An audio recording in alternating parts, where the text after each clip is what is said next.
call to order this regular meeting of the Coralville City Council.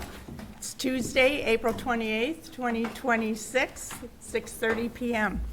Roll call, please.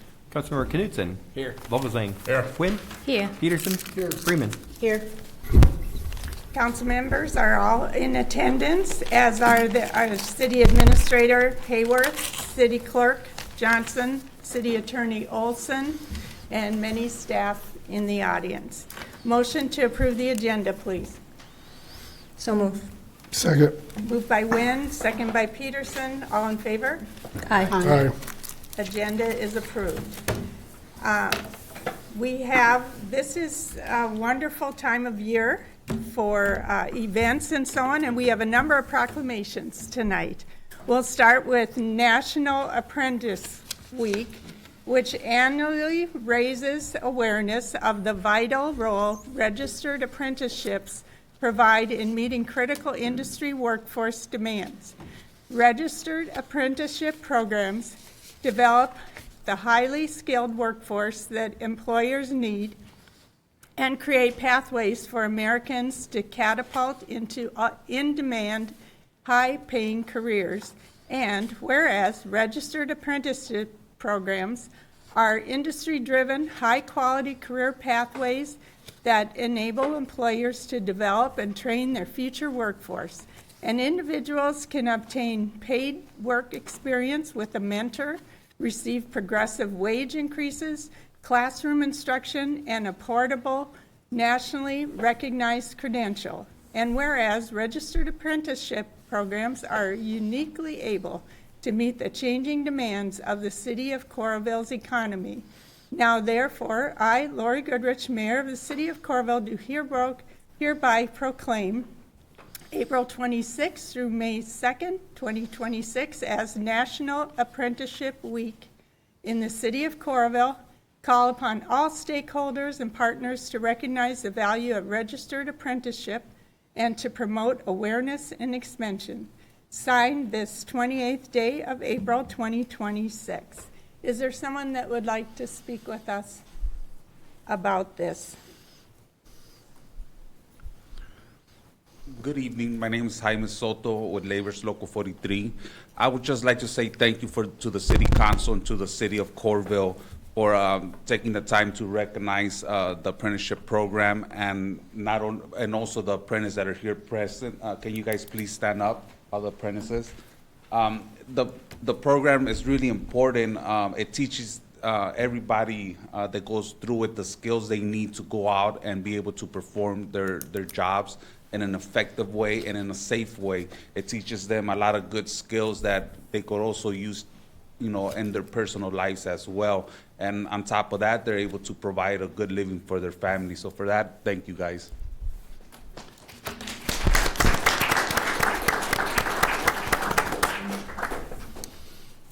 We're big on taking pictures here, so we'd like to have a photo of all of you.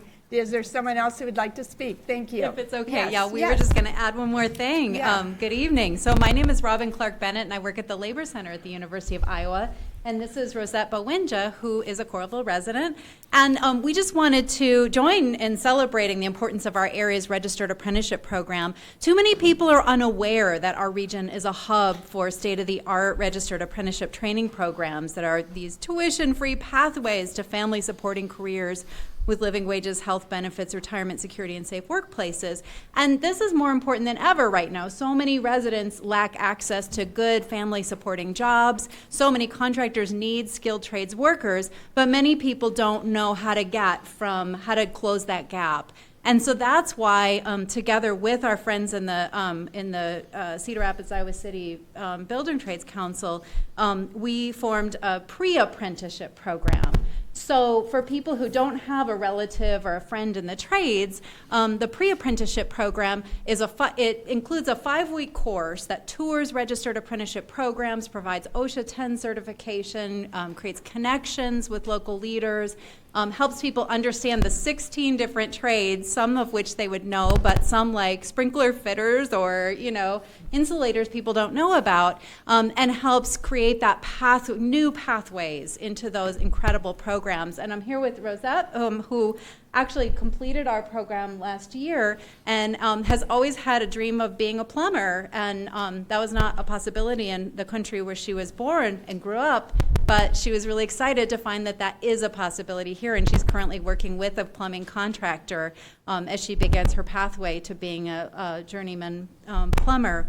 So in the past 4 years, this program was limited to residents of Iowa City, although some folks like Rosette moved to Coralville after completing the program.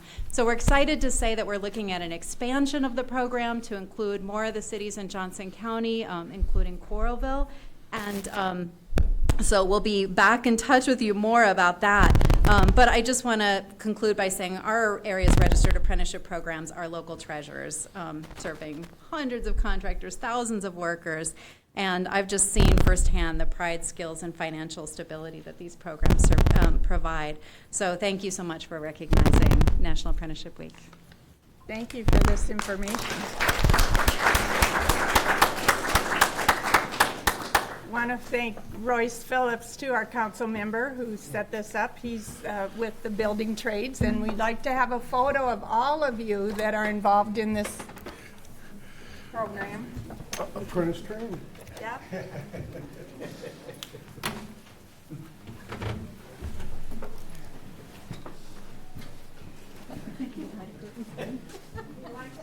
Pay no attention.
Whereas the National Alliance on Mental Illness, NAMI, is the nation's largest grassroots mental health organization dedicated to building better lives for the millions of Americans affected by mental illness.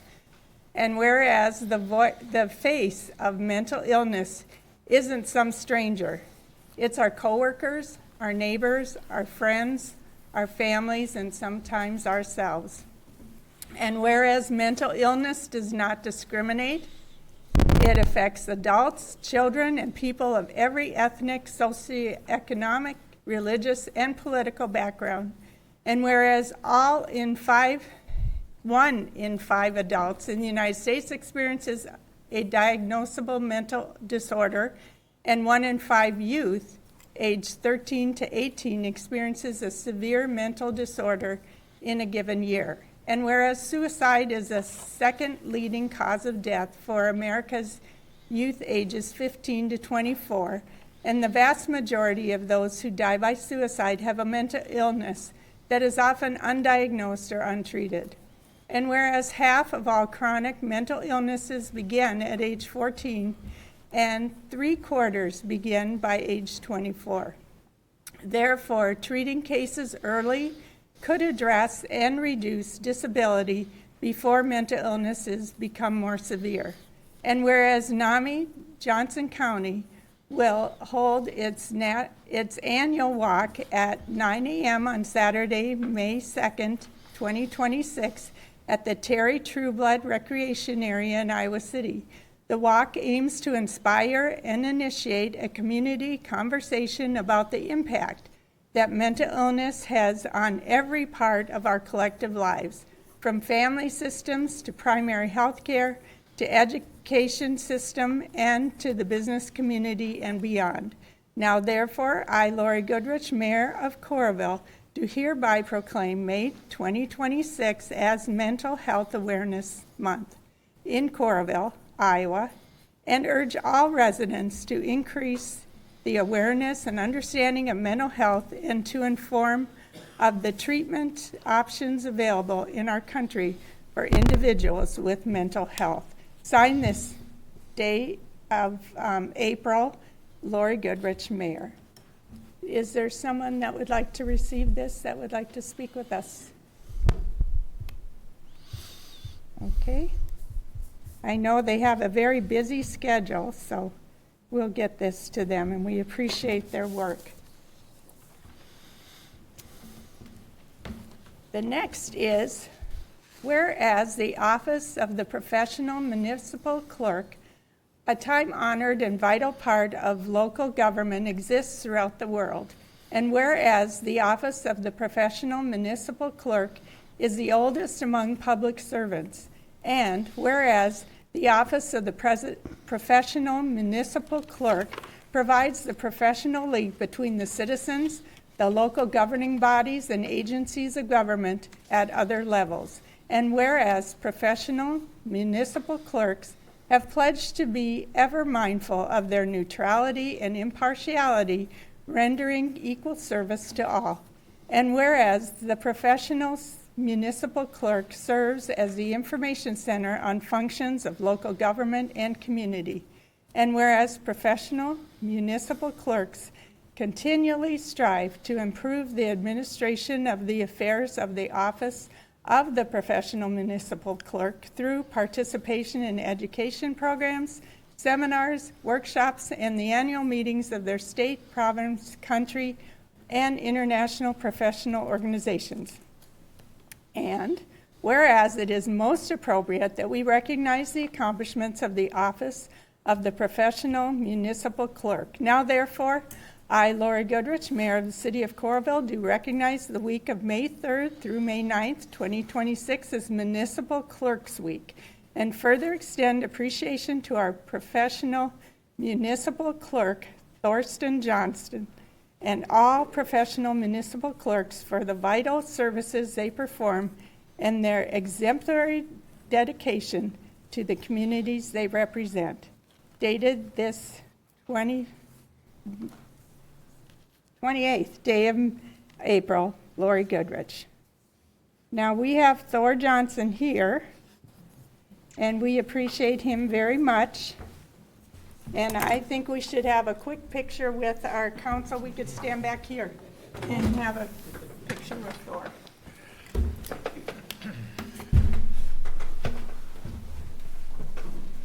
That was hard to say. Municipal, professional. Instead of city. Yeah, can we see you? Thank you very much. Thank you, Thor. Go back up before.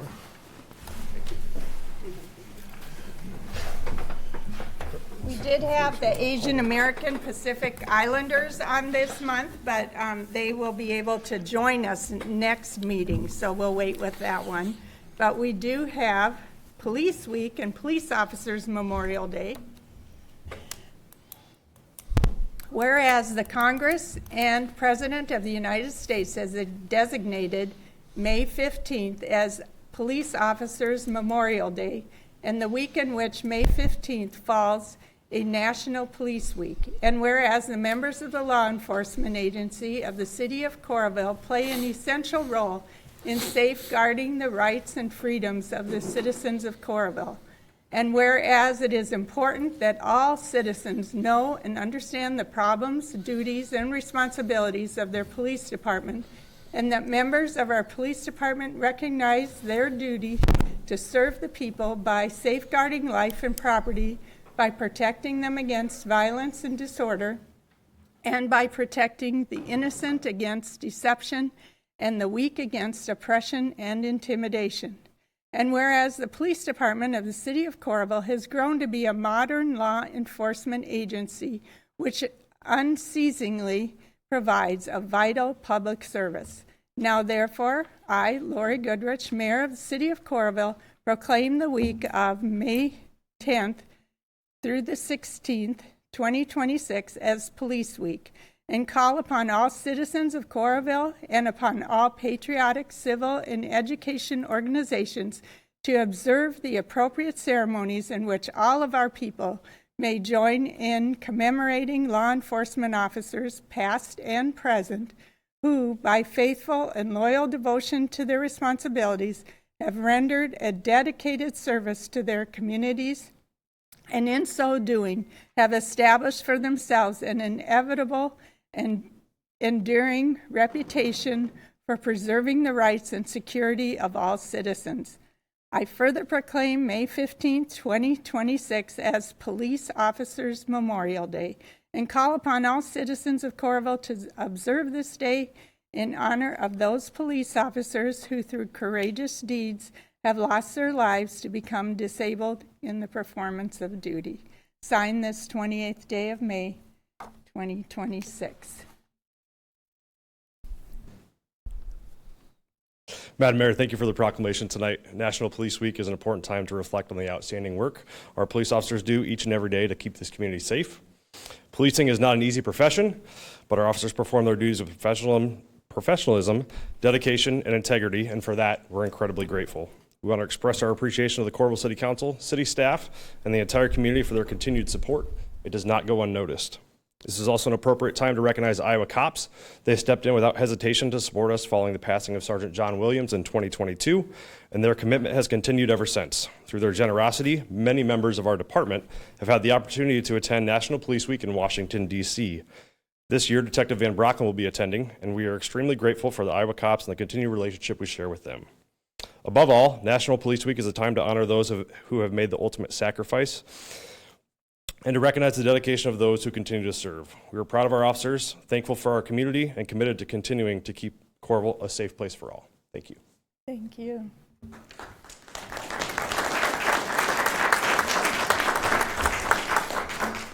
Tony, come on. No, you got to get it. You got it.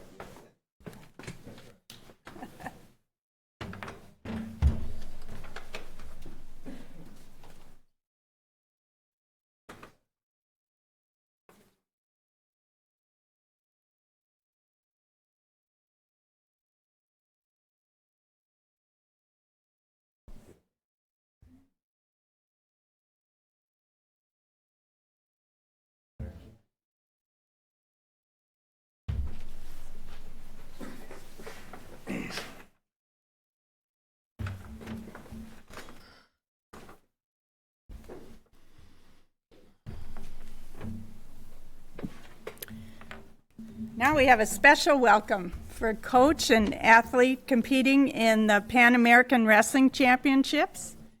And we have Josh Schomburger here who will speak with us and lead this part of our meeting, please. You bet. I think you have a proclamation probably to read I at the do. conclusion. Is it time for that No, yet? I'll start Yeah. introductions if you want, We'll Mayor. mix it up a little. Okay. Well, thank you for this opportunity. I'm Josh Schamberger with the Iowa City and the Iowa City Area Sports Commission, and I'm honored to be joined by a few guests. In just a few days, we will start welcoming in the rest of their friends. There'll be 25, counting the United States, there'll be 25 countries here, starting with the next country, which is Chile, which arrives this Saturday. And they will come from all of South, Central, and North America to wrestle in the 2026 Pan American Championships, which will begin next Thursday and run through Sunday. This is quite a large event, a major event that'll be broadcast all over the world, particularly in South, Central, and North America. And joining us today are some good friends from Argentina, part of the team, and then one wrestler from Ecuador who arrived about a week ago, and they're staying here in Coralville and they're training for about 3 weeks before the championships begin. So joining us today is Coach David Ochoa. David is a longtime, well-recognized coach. He was the coach of Venezuela for many years, probably 16 or 17 years before becoming the head coach in Argentina. We have a Greco wrestler here, a 97 kilo, Nahuel Gomez, who will compete on Friday, Viernes. And then we have our 57 kilo women's wrestler, Camila Agustina Amaria. She will compete Friday. We have one gentleman here who's very strong. He's actually competing in both Greco and freestyle. His name is Mauricio Alejandro Lovera. He's in the back over here. And then we have an 86-kilo wrestler, freestyle wrestler who will compete Saturday, Jorge Ivan Lano. And then we have our one super famous celebridad, no? From Ecuador, who has competed in the last 2 Olympic Games. And she is a 57-kilo wrestler, Luisa Valverde. So please join me in welcoming Argentina and a wrestler from Ecuador.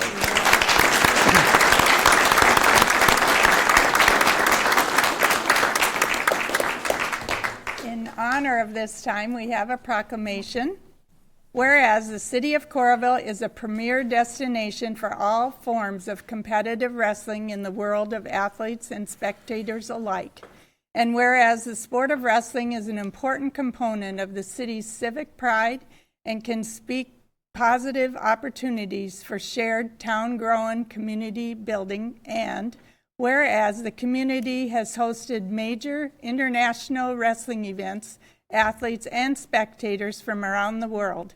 And whereas the first instance of men's and women's freestyle wrestling competing on an international stage with equal billing occurred in Coralville, USA, and whereas the greater community has supported major wrestling events, including but not limited to the 2012 U.S. Olympic Trials, the Grapple on the Gridiron in 2015, which attracted a world record crowd of 42,287 fans in Kinnick Stadium, the 2016 Olympic Trials, the 2018 UWW Freestyle World Cup, and at Extreme Arena in Coralville, the 2022 United World Wrestling Freestyle and Women's World Cup, the inaugural Iowa Girls High School State Wrestling Tournament, and the inaugural NCAA Women's Wrestling Championships. And whereas the city and area are hosting more than 450 athletes representing 25 countries from North America, Central America, and South America at the 2026 PanAmerican Wrestling Championships at Extreme Arena, May 7th through 10th, 2026. These championships will include athletes such as the Argentinian competitors who have chosen to create a pre-competition training camp in Coralville these past few weeks. Thus, we make this official proclamation. Now, therefore, I, Lori Goodrich, Mayor of the City of Coralville, do hereby proclaim May 4th through the 10th, 2026 as PanAmerican Wrestling Week in Coralville. It's signed the 28th day of April, 2026. We also have a little gift for you. Maybe would your team like to come up and we'll take a picture, please?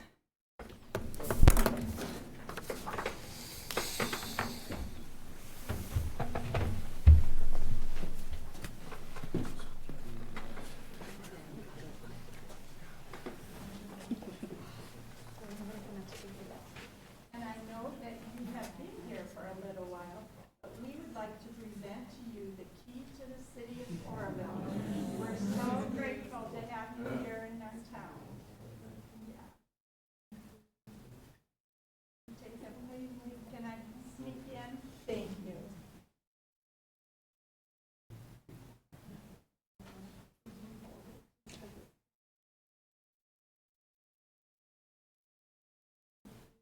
Thank you so much.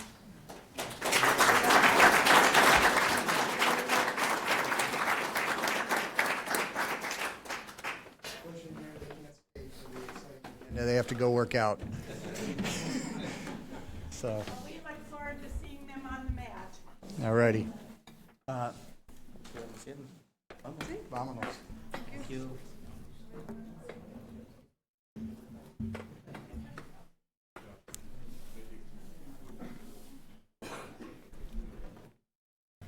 We'll just wait a minute here.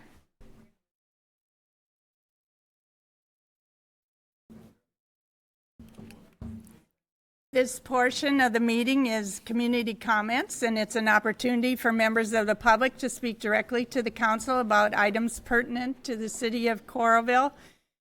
and do not have a scheduled hearing.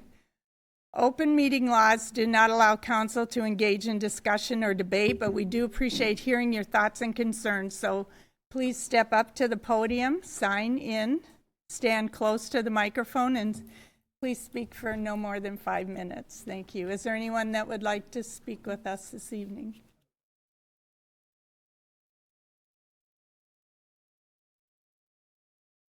That will be later.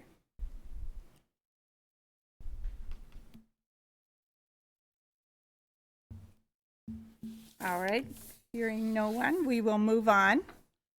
Fiscal year 2027 budget public hearing.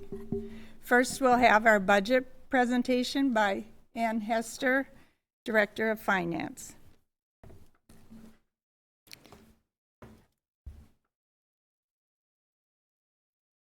Our budget goals, our guiding principles while working on the fiscal year 27 budget.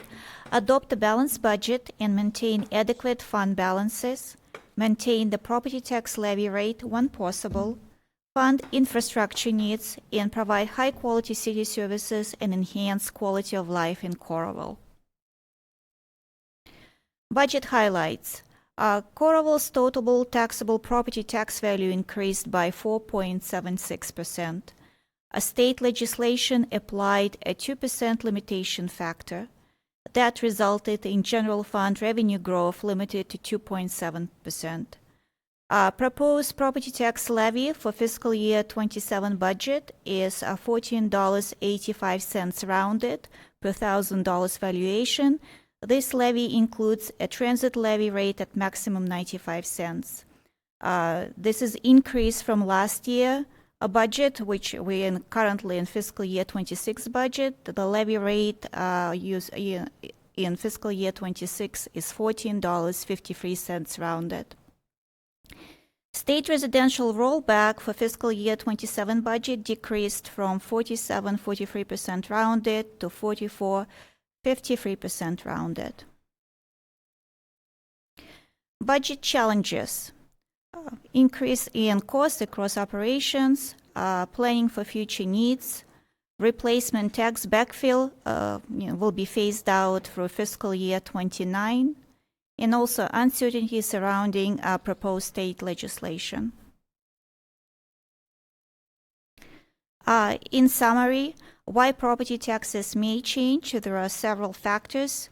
Changes to the state rollback percentage, changes in tax rates that include city, county, schools, and other entities, changes in assessed property value due to reassessments and improvements, and the mailed notices received by residents back in March that were sent out by Johnson County included a state-required examples based on 10% hypothetical value increase that may or may not apply to everyone. Talking about rollback numbers, so this slide is for fiscal year 26, our current budget year. Just for comparison, the biggest change from fiscal year 26 current year to next year budget year fiscal year 27 is change in residential rollback, which is going down in fiscal year 26 at 47.43% rounded, and for next budget year it will go down to 44%. To 44.53% rounded. Commercial and industrial will stay at 90%. The only change will be at will apply to the first 150,000 that is subject to residential rollback. Here's a snapshot view at the history of rollback, and this is based on the assessment year. And the orange line here represents the residential rollback. And back in 80s, it used to be as high as 80%, and then it went down slowly, then went up, and it's down to down to current rate at 44.53%. Property tax collections by classification. So this is based on the information for City of Coralville. 46% of all the property taxes that Coralville receives come from residential properties, and 51% comes from commercial properties. Impact on property owners. For residential, city property tax will go down by $27.55, about 4% per $100,000 of assessed value. And the reason why it will go down because a state rollback reduced taxable value more than the levy rate increased. For commercial properties, city property tax will go down by $41.32, around 4% on the first $150,000. Couple examples related to property taxes. The first example has to do with residential property assessed at $100,000 and just shows computation how it's being, how the final amount is being derived, and also commercial industrial property valued at $500,000. Property tax collection by taxing authority. So the property tax bills that received by residents, both residential and commercial, they include not just the city of Coralville, they will also include other taxing authorities. And so from that, from the total bill, about 37% will be collected by city of Coralville, 43% will be collected by the Ivy City School District, 16% by Johnson County, and there are small percentages go to other collection agencies. General fund revenues. Revenues are budgeted at $36.5 million rounded. It's increase of 5.8% from current budget year. It includes full year impact of utility franchise fee increase from 1% to 2%. It was adopted during last budget year. However, it was in fiscal year 26, we've received the partial year, so fiscal year 27 will include the full year. Also, fiscal year 27 includes hotel motel tax increase. That's budgeted about 10% higher than fiscal year 26. And this is based on current trends, based on occupancy that we see in for the hotels here. And general fund revenues support all general fund functions, including public safety, culture and recreation, community economic development, and general government. Distribution of general fund revenues, where the money come from. Around 42% of all the revenues come from property taxes. Other financing sources, 19%. The bulk of that is the employee benefit that has to be received by a different fund than the general fund and then being transferred to the general fund. Charges for services, about 14%. Hotel motel tax, around 11%. Licenses and permits, around 4%.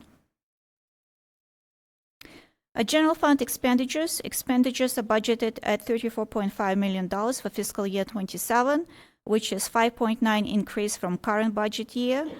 And increase in expenditures are driven by rising insurance costs. So that will be property insurance, health insurance, workers' compensation insurance, increase in maintenance as facilities age, police vehicle replacement that includes 3 new vehicles and related equipment as part of the regular fleet replacement cycle, increase in library materials budget following the abrupt closure of the primary library vendor, along with public computers replacement.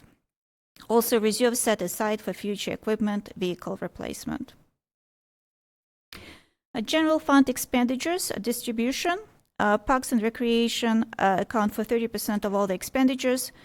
Police, fire, and animal control, 25%. Library, museum, and other culture, around 11%. Administration, finance, legal, HR, around 11%. Building maintenance, 3%. Community development, 3%. Engineering, 2%. Telecommunications, 1%. And other health and social services, around 1%. Road use tax fund, which is considered special revenue fund. It's funded by fuel taxes and vehicle registration fees. It's based on the last official census, which for us is from fiscal year from 2020, and that census came in at 22,318 residents. And based on the estimated distribution per capita, estimated revenue for fiscal year 27 will be $3.1 million. Here's a outlook of what distribution will look for fiscal year 27 and forward. A road use tax fund, funds many areas that related to maintenance of streets, including snow removal, traffic safety, street lighting, engineering, street cleaning. Total expenditures around $4.3 million. Enterprise funds, they are funded through user fees, and rates are set to support operations and capital improvements. We have several enterprise funds, including Water Department, Wastewater, Solid Waste, Stormwater, Parking, Transit, and Hyatt Coralville Hotel and Conference Center.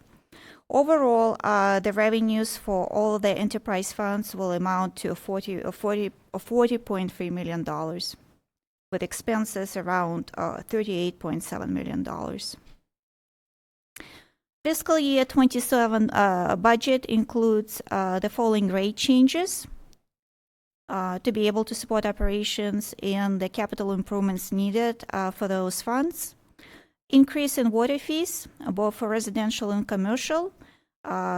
Residential and commercial, the first 200 cubic feet proposed to increase by $3.25 for the first 200 cubic feet. It will go from $8.75 to $12 for residential, from $15 to $18.25 for commercial. Also, any additional 100 cubic feet will go up by 25 cents. Utility deposit for residential rental property proposed to increase from $80 to $120 per unit. The residential rental property utility deposit has not changed since it was implemented back in 2007. Utility bill late fee.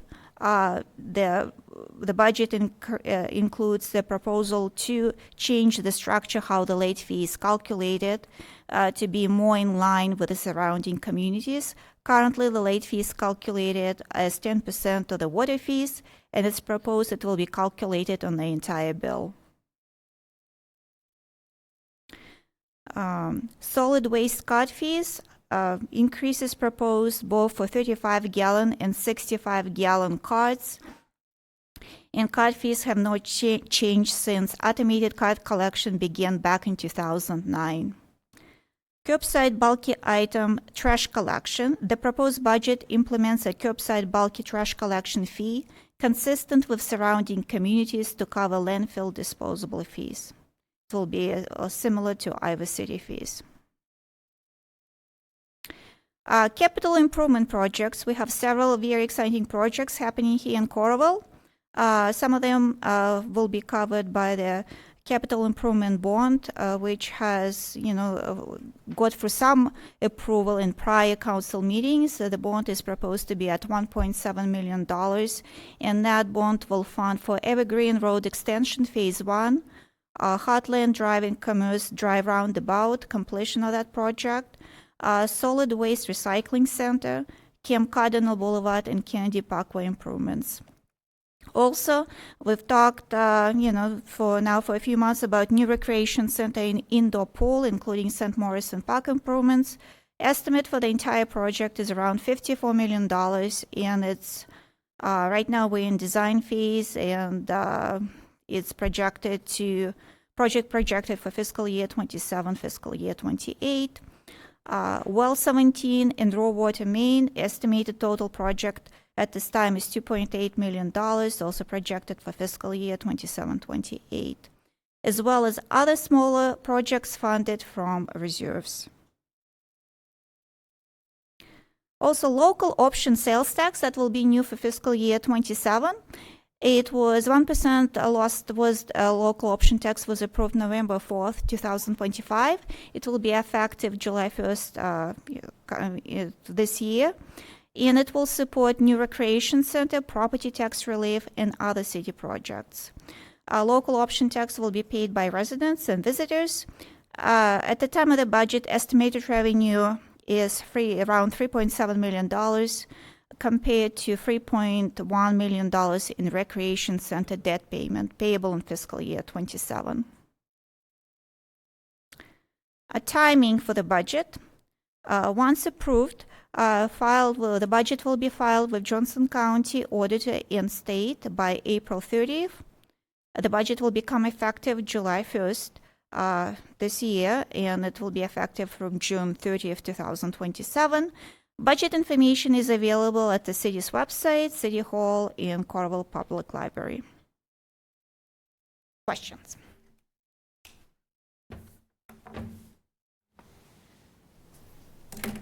Maybe I'll open the public hearing. And we'll hear from residents and council on discussion.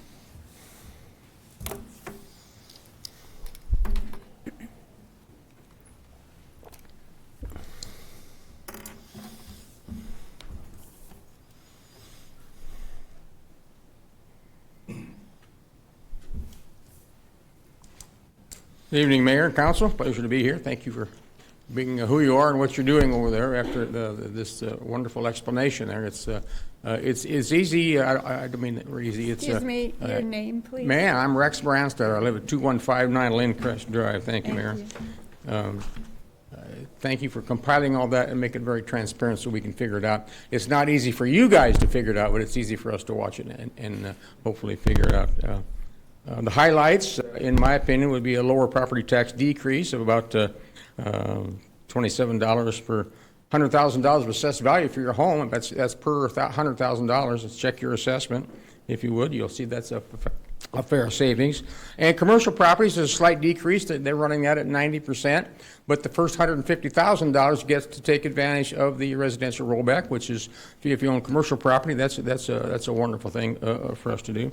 The Iowa tax rollback, which is actually a semester's learning or teaching at any university to figure out the Iowa rollback system. It even involves a bushel of corn in the calculation. So if you don't know what the rollback is, it'd be hard for you to understand this budget. And so each of you on the council, if you don't know what the rollback is, you should be studying and learning that, because that is extremely important in how the cities gain taxes and how we taxpayers pay them. It's hard to understand. I'm in the real estate business and I study this stuff, and it's hard to understand. So Coralville tax levy is up from 14.5 per thousand to about 14.85. It goes up slowly. It hasn't gone up for a long time, and so that's commendable that you've done good work there. But what I don't know, with a lot of things I don't know, what I don't know about the budget is the inside of some of those numbers there, like on different things. And I will say this, I'm hoping that there are adequate funds that you've allotted and dedicated to, and directed for the streets in Coralville, in the older areas of town, in the Coralville Heights here. I'm talking 6th, 7th, 8th, and 9th Avenues, and I'm talking 6th, 7th, and 8th streets. I would, if you haven't driven those streets, if I lived on those streets, I'd be down here every council meeting complaining that they're so rough. You've done, over the years, you've done some patching. You've done a slight overlays years and years ago, and those streets now, the old term where you can fall out of your car, those people and or anyone else in Coralville shouldn't have to put up with that. And I know your streets guys work all the time, and I'm not picking on them. I just think there are other priorities, and I think the priority should be in all streets, and those streets really, really need help. Not all the whole street, but certain areas are pretty bad. And I've sold lots of homes up there, and I always kind of stand up for you and say, well, I know they're working on it, I know they're working on it, and in fact, you're not. You clear the snow and you do things like that, but they need attention over there, and I don't mean just patch. They need to be redone over there. And I know maybe you always know about that. I don't know if all of you drive around the city of Coralville or not. You all represent everybody in Coralville, all areas of town, but when's the last time you drove the whole area of town, especially some of these streets? I think that you should be doing that for sure as your job as a council people. I think this is a very responsible budget. All departments, as in any community, they will all want more money, but they all understand that in Coralville we use our money responsibly. And that goes back to when we first started in 1873. We've had council people and councils that have honestly spent time and time again shown their true responsibility to the taxpayers of Coralville, and I think this budget looks like that. I know that the council and all the council is spending time on the budget and talking to departments. That's part of your job. Maybe even touring sections of town, I think, would be recommended. But I'm also wondering this. I'm wondering if all of you are committed to all the taxpayers of Coralville. It seems possible that outside groups may be getting more of your attention than this job. And this job, you were elected to represent all of the people of Coralville and not special groups. You need to spend more time on the workings and the issues and not just the budget. That's the hardest part of your job. The budget is a pain in the fanny, and I understand that, but it's got to be done. That's the way we do it. So there's no time and no place to maximize your efforts for a social group or persuasion or cause. It's about what happens in the city of Coralville and what you can do to best serve all of us. Remember, all taxpayers, we all want the same level of service for less money. And in the coming year, the cities all across the state are going to find out that you're going to have to do the same or more with less, because the winds of tax change are in Des Moines for sure. So I think that there's trouble over there in Des Moines. Some of it is well-deserved for the taxpayers and how monies are raised. Will there be a property tax freeze and calculations for seniors? I don't know. Will there be a 2% cap for city growth with inflation adjustments or without inflation adjustments? We'll find out within the next month, I'm sure. Limiting the TIF system, we just heard that tonight, going to limit the TIF system, which has been a boon and a great thing for the city of Coralville. We've had some wonderful, wonderful successes with TIF, tax increment financing. That's how we have gained lots and lots of the properties and the businesses and the people that we have here. This whole thing is a giant job for you, and I really appreciate all of you done, and I know you'll keep going. So remember that all taxpayers want the same or better services and programs and amenities of the community for less, and the citizens will be challenged to comply with that with less. That's the hard part. So keep your eyes and ears on the street here, and thank you so much, and I suggest that you adopt this budget tonight. Thank you.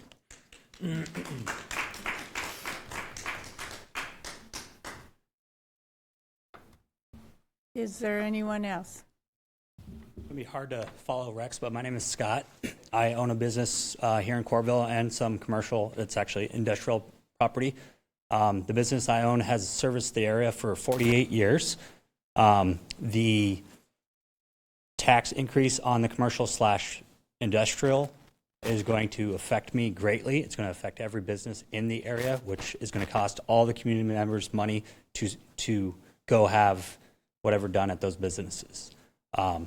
We fix the broken cars that the streets cause. So, well, thank you. And, it is also, an issue. But we are up against something right now where people can't afford to have their vehicles repaired because everything is becoming so expensive. I had 2 open positions.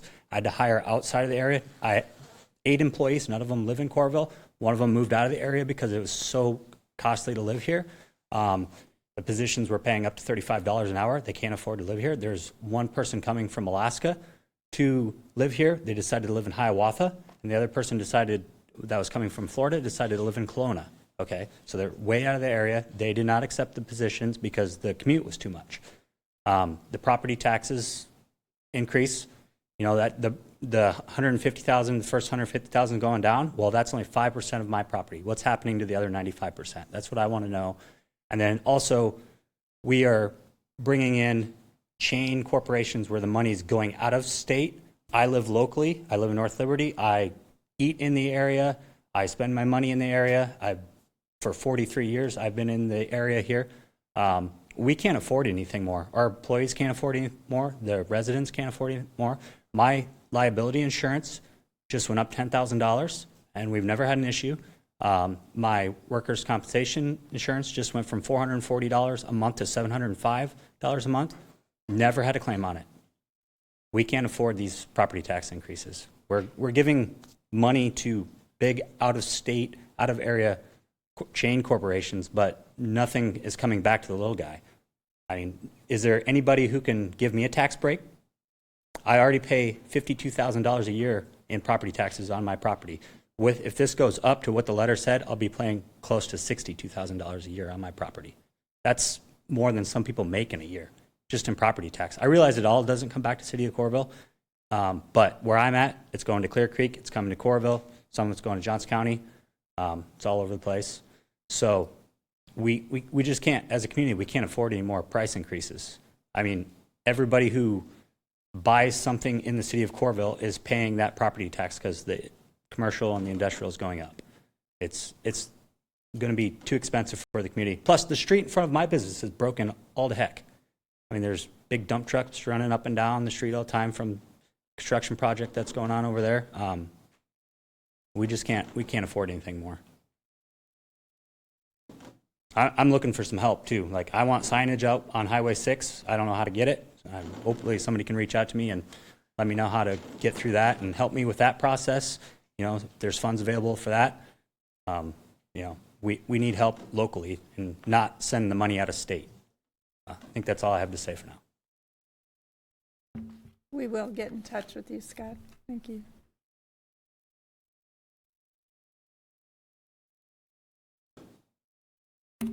Were there any written comments? No word. No written.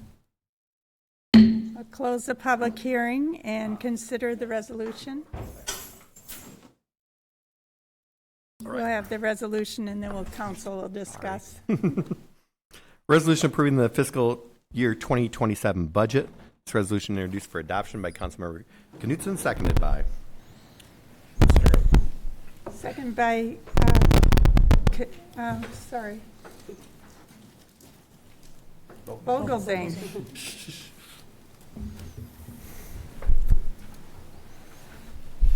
Roll call, please. Councilmember Vogelsang?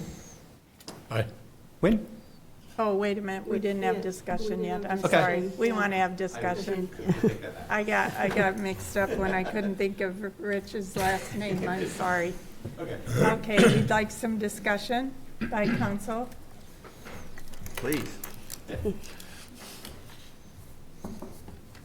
So I've been on the record multiple times wanting to advocate for an increase in support of affordable housing. We just heard concerns about that. And I apologize for missing the last meeting and not emphasizing this more, but I would advocate for increasing our kind of existing support of $100,000 to $300,000. And that would come from anticipated lost revenue. We just heard we're estimating that the rec center will utilize the majority of that, but there'll be a little over $500,000 left. These are kind of soft numbers. From what we've heard, the estimate in revenue is probably on the low side. I would share some concern that the estimate of the cost might be on the low side too. It's kind of a big unknown out there for us in terms of the school district's ability to partner with us. As much as I would love that to happen, I still have to, at least at this point, be a little concerned that may or may not happen down the road, and we'll have to adjust our plans accordingly. And this, I think, $200,000 gives us some wiggle room to be able to do that, should that happen. So I would like to make a motion to increase our affordable housing budget from $100,000 to $300,000, and certainly have much time in the future to discuss exactly how that would be utilized. Fourth Avenue project, Gather Iowa certainly is something we are already planning, but these types of funds could be used for that. And I'm sure there's many, many other options as well. So that's my motion. We have a motion on the table. Second that. Second by Nguyen. Discussion? So mechanically, how would that work? The budget would have to be amended at a later date, correct? No, that would be included in, his motion would be included in this. Okay, but as far as transferring the funds would be, No, it would show in the budget as his proposed amendment would change that line from Okay. 100 to 300,000. all right. Okay. And We do not need to have offsetting revenue at this point. Not at this point, because we show the lost revenue. Oh, we did? So Yeah, the estimate. we currently have about a 3.6 million surplus in the revenue, in the budget then? Is that? No, because we also show the recreation first year's payment on a bond as well. Yeah. With those numbers, so. Right. Those are the estimated numbers, although that would be for 12 months, and we'll only get 11 of the 12 months this year.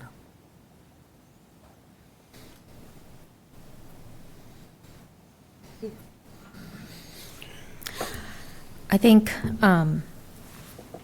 with cost rising up and everything, and with like the projected revenue from loss, and then also the projected payment of the rec center, obviously, we just make a motion to allocate $200,000 toward affordable housing, but I would like to advocate for conversation looking at other services in our community as we, as the number roll in July 1st, when we start collecting, we'll know better of the amount.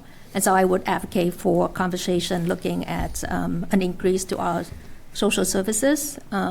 It has not been increased for the past couple of years. And I think that a lot of people who utilizing those services are going to neighboring city. Since we don't have all of the type of social services that is needed here in our community. So I would like to, to continue to talk about that and maybe do more research and see what we can do in that area as well.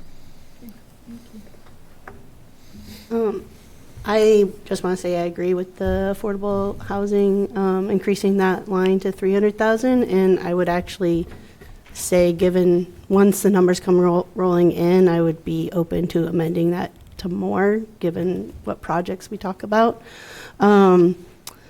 Also, with High on continuing conversations, Councilor Nguyen, on continuing conversations about social services.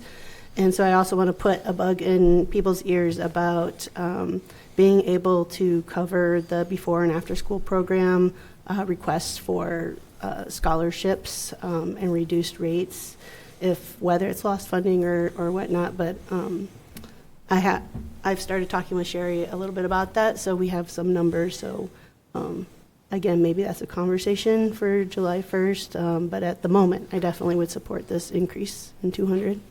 Okay. That's the Coralville before and after school programs. Yep.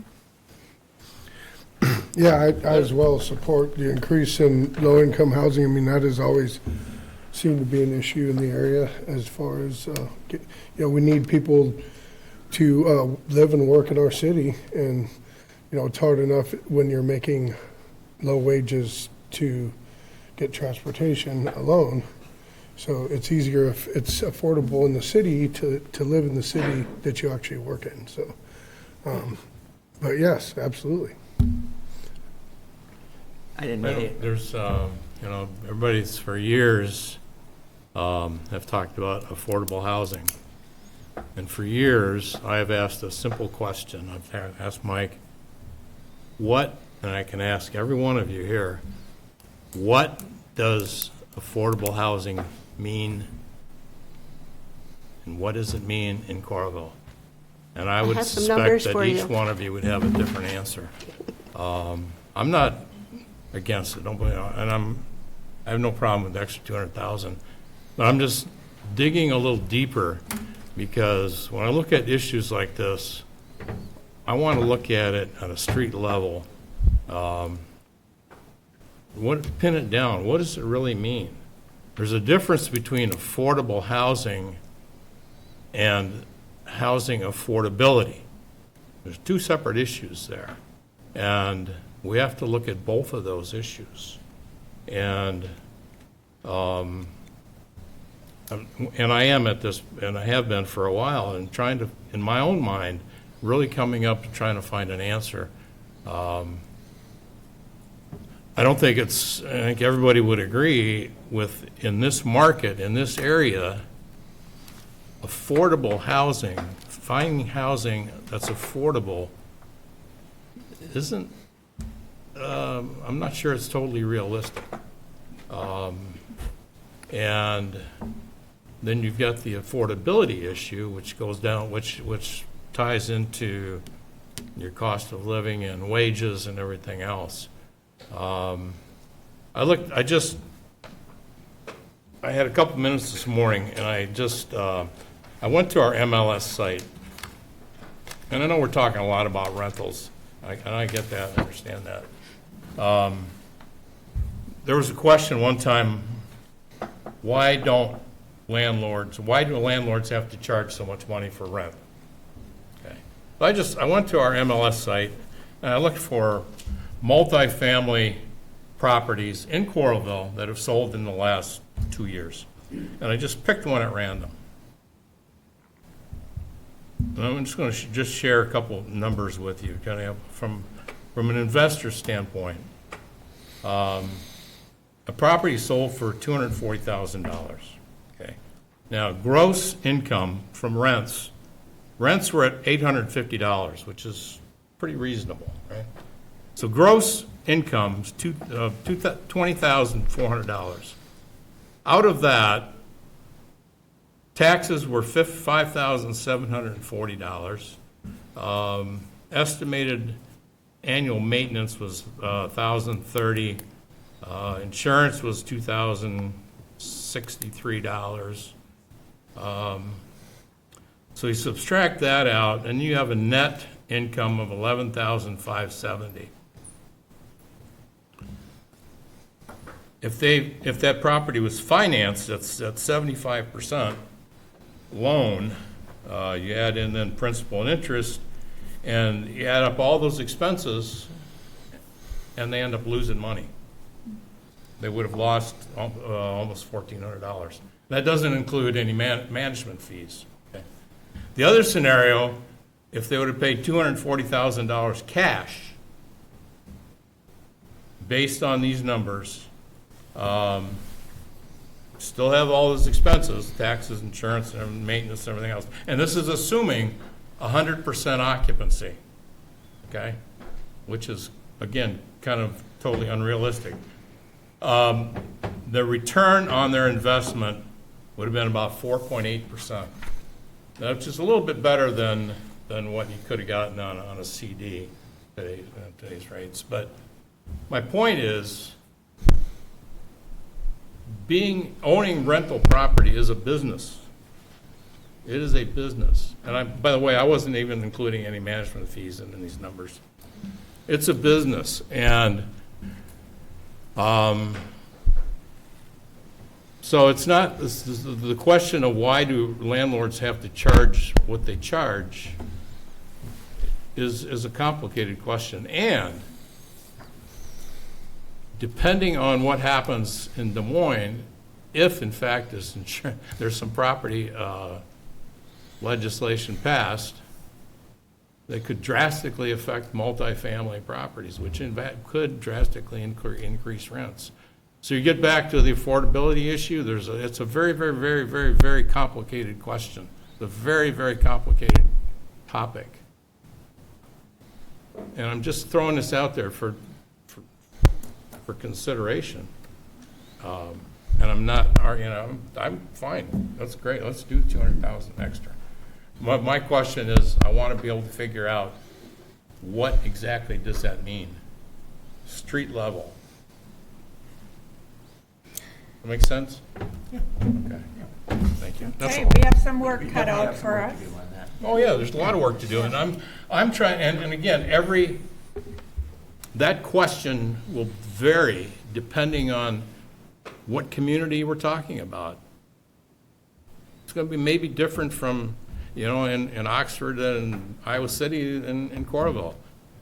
I want to figure out a valid, logical route to deal with that in Coralville, Iowa. Okay. So So you have a question about affordability. What exactly is affordable housing, right? Just take, for example, 100% of your income. So you make $10, just to make the math simple. To make it affordable, you should not have to pay more than 50% of your income toward housing in order to make ends meet. Ideally, you should only pay 30% of your income toward housing so that you have the rest to take care of other necessity. That's what affordable housing means. It doesn't matter which community you live in. It doesn't matter if you live in a small rural town or a big city or a suburban. If you take that 100% and break it down to 30%, 50%, 80%, that is how we should calculate affordable. There is no way in Coralville that you can rent an apartment that is 2 or more bedroom for less than $1,000. No way. So I have no idea where you find the 800 and something dollar that you said, because I have had people that come to us asking for help to look for property, 1 bedroom with the rent for $1,000 or less. That is taken Section 8. And we have nowhere to point them.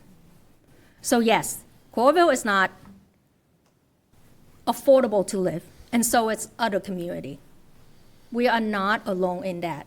And the only way that we can combat that, at least in our community, is we do everything that we can to make sure that units available either for rent or owner occupancy reflect the percentage of the total income that people bring back in their house. So to me, that's what affordable means. I've heard that definition many times, but my point in sharing that example was you've got discretionary expenses and then there are non-discretionary, and you've got property taxes, you've got insurance, you've got maintenance fees that you have to maintain the property in order to keep the properties habitable, in order to attract the tenants. Those are 2 major expenses that are non-negotiable. And so I hear what you're saying, but there's other market factors that are uncontrollable. That's all. That was the point of what I was trying to explain. I think we have to focus on affordable housing isn't for the landlords and investors to make money. We're looking for affordable housing for people to be able to live. Now, to your point, okay, you have to have investors in order to have properties available. But we can do that more equitably. There's all kinds of unique and creative ways we can address code so that we can make it more affordable and draw in the people to partner with us in order to build the developments we want to see. There's all kinds of ways to do it. I think your example actually just pointed to the fact of yes, it's not affordable to live here because of these other factors. And so therefore, putting some money into the system would help. I think you kind of proved that point, actually. I think maybe the way you're thinking about it, Rich, is we're trying to lower the median value of housing in Coralville. And that's not our goal. Or, because that's not something we can control, as you just pointed out. What we're trying to do, there is affordable housing in Coralville. We have a number of small projects where we've helped people out. We have bigger projects that help people out based on their income. That might be, 2 or 3% of the housing total in the, I don't know the numbers, but a very small percentage of our housing is subsidized, if you will, by either federal grants or our initiatives. We want to increase that percentage. It's not going to affect the median. Yeah. It's going to affect, that bottom 5-10%, and and we need to target that to the people who need it the most. And this motion, which I'd love to vote on soon,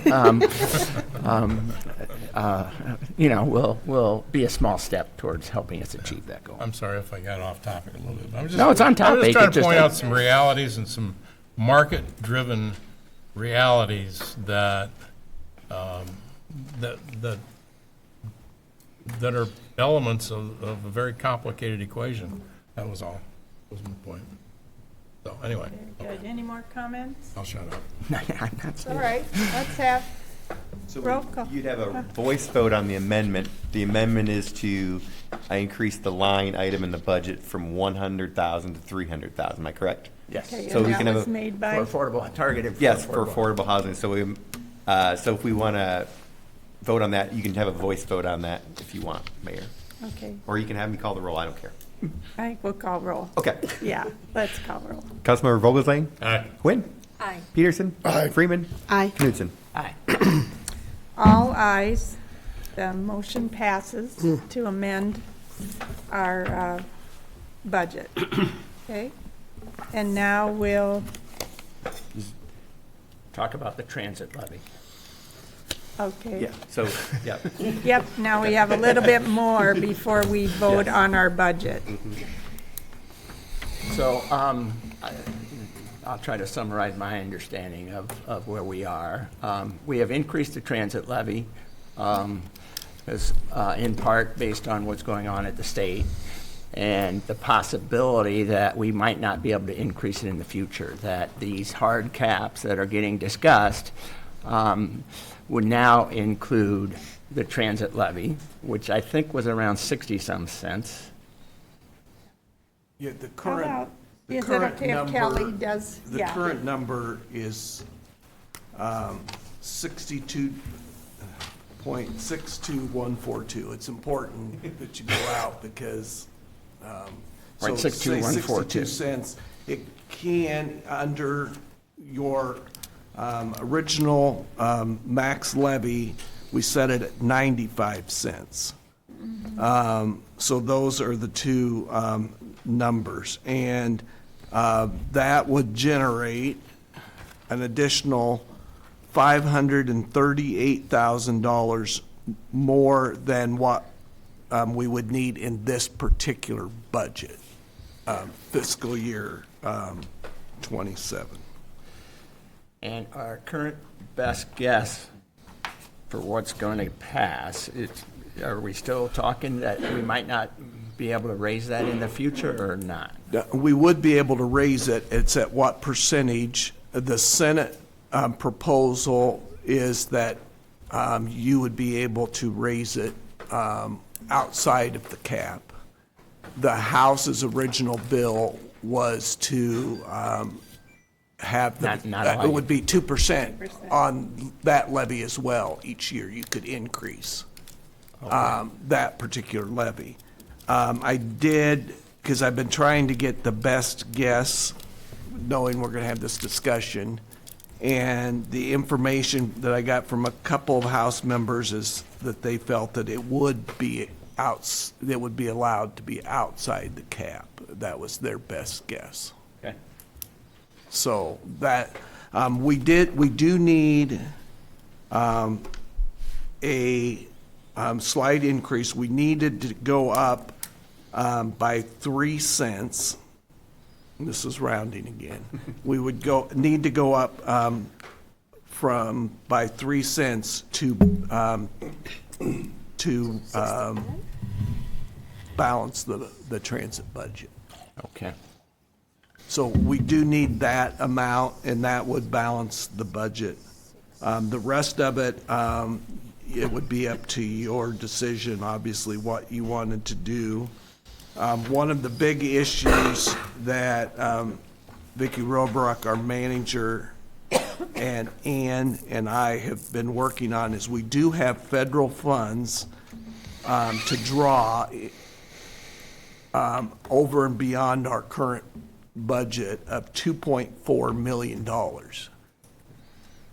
Those funds, Vicki is working on ideas, and then we're having some success of things in the current budget that could come out of that be above and beyond what we normally are able to take out of federal funds. So that would help us in addition to everything else. So the 2.4 million federal fund that we can draw out is just for the fiscal year 2027? Well, that's Or that's just been don't a know? balance that's been built up over multiple years because you can only spend so much under the formula, under the federal formula based on your budget. And so because of, if you recall, when we had COVID funds, they gave us so much funds and that had to be spent first. That's why we have the excess of, it's 5307 is the federal designation. Okay. Why we have those funds build up is because we had to spend the COVID funds first. COVID also had no match requirement. 5307 does have a match requirement. And this 2.4 million federal fund is non-restricted? Yes, it is restricted, yeah. It's That's, restricted? Yeah. yes, it's restricted, and that's the issue. And that's why, under the formula, that's why it's very difficult. There's only so much money you can spend because you've got to be able to match it with certain funds. So that these funds have to be matched with local funds, not state funds. And there's only certain items. But what we did find out is that there are certain items that we're not applying currently to these funds, federal funds. For example, an engine blows on a transit bus. We had been taking that out of our reserve, our local reserve.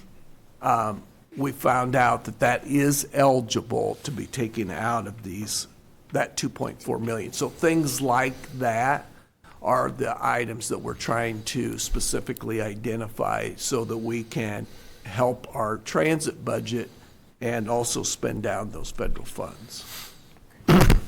But if you wanted to expand the route, could you use the funds for that type of thing? If you had a 50% local match, because the operating is a 50-50 match.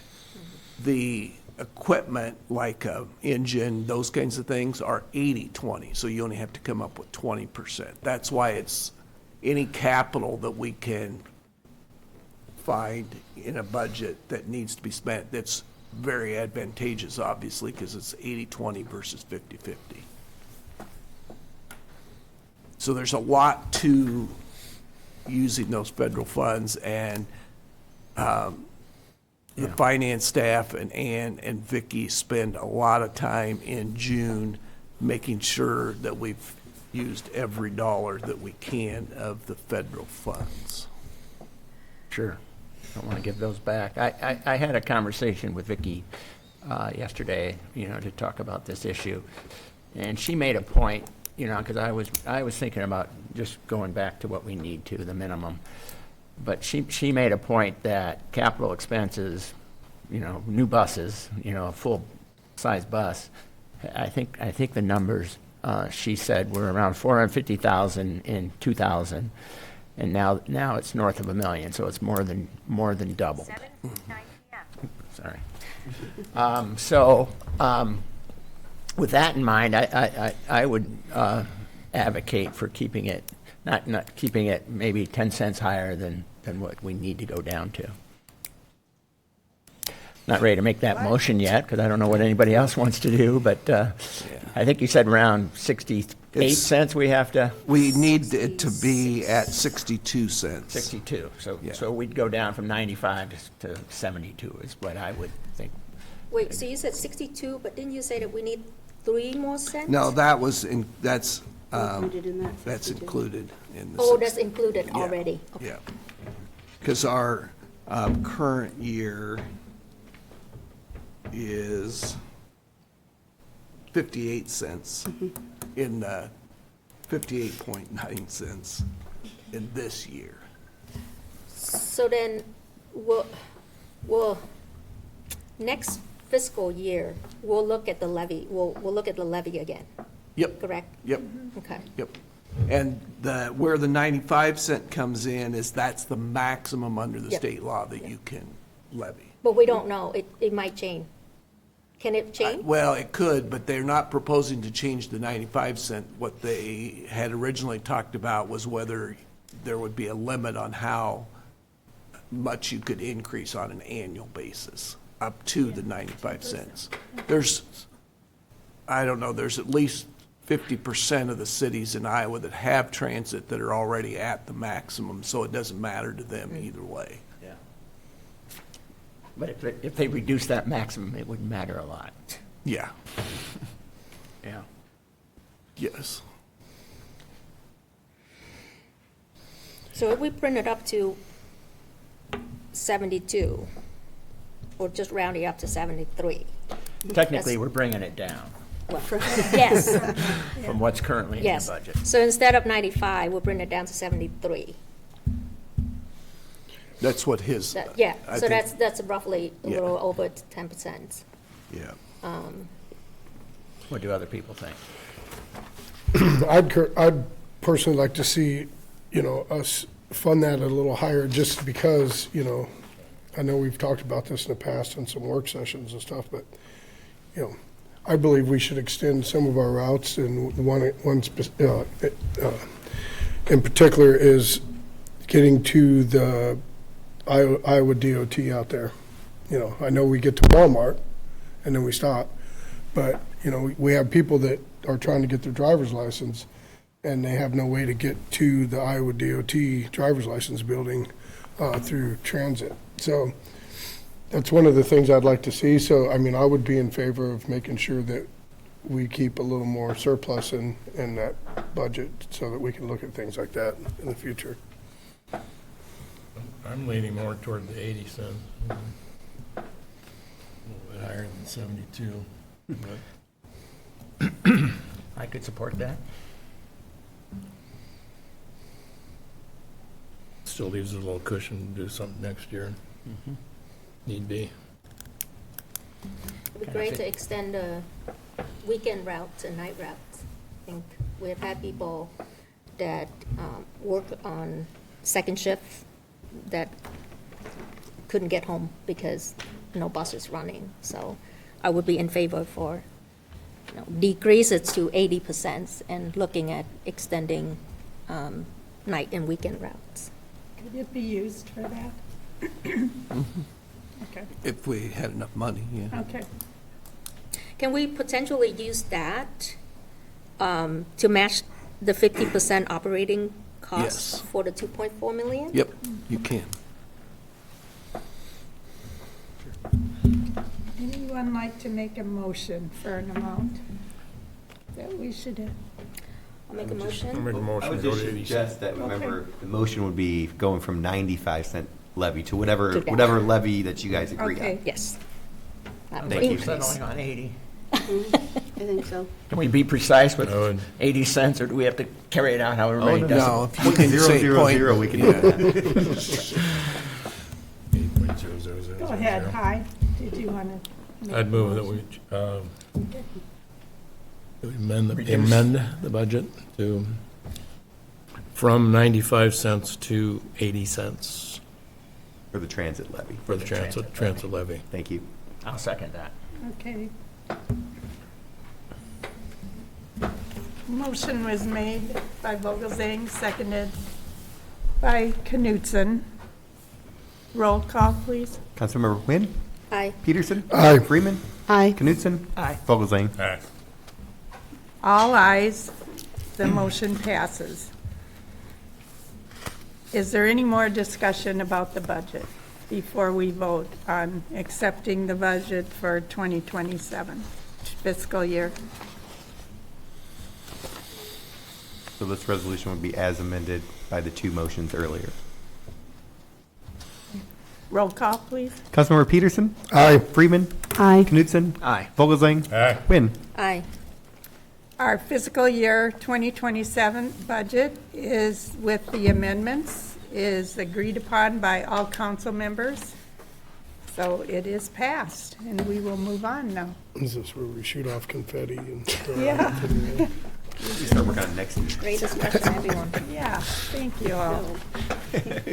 Okay, here we go. We're talking about something that's near and dear to our hearts right away. Number 8 is the CDBG Housing Rehabilitation Roofing Program grant application, and this is a public hearing.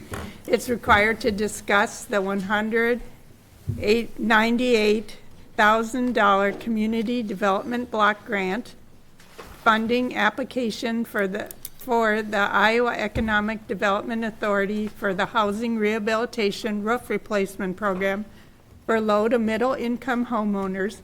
The project would replace up to 6 roofs at no more than $30,000 per unit. I'll open the public hearing, please. Thank you, Mayor and members of the City Council. Paula Mitchell with East Central Iowa Council of Governments. We're assisting with the grant application. And the components of the public hearing are twofold tonight. There are 9 required points that, as part of the application, we are required to present. We understand. And then the second component is input on the community development and housing needs analysis, which we've also prepared as part of that grant application and is in your packet. So I will stick pretty closely to my script so that the city clerk can record what needs to be in your minutes. And then I'll turn it back over to you.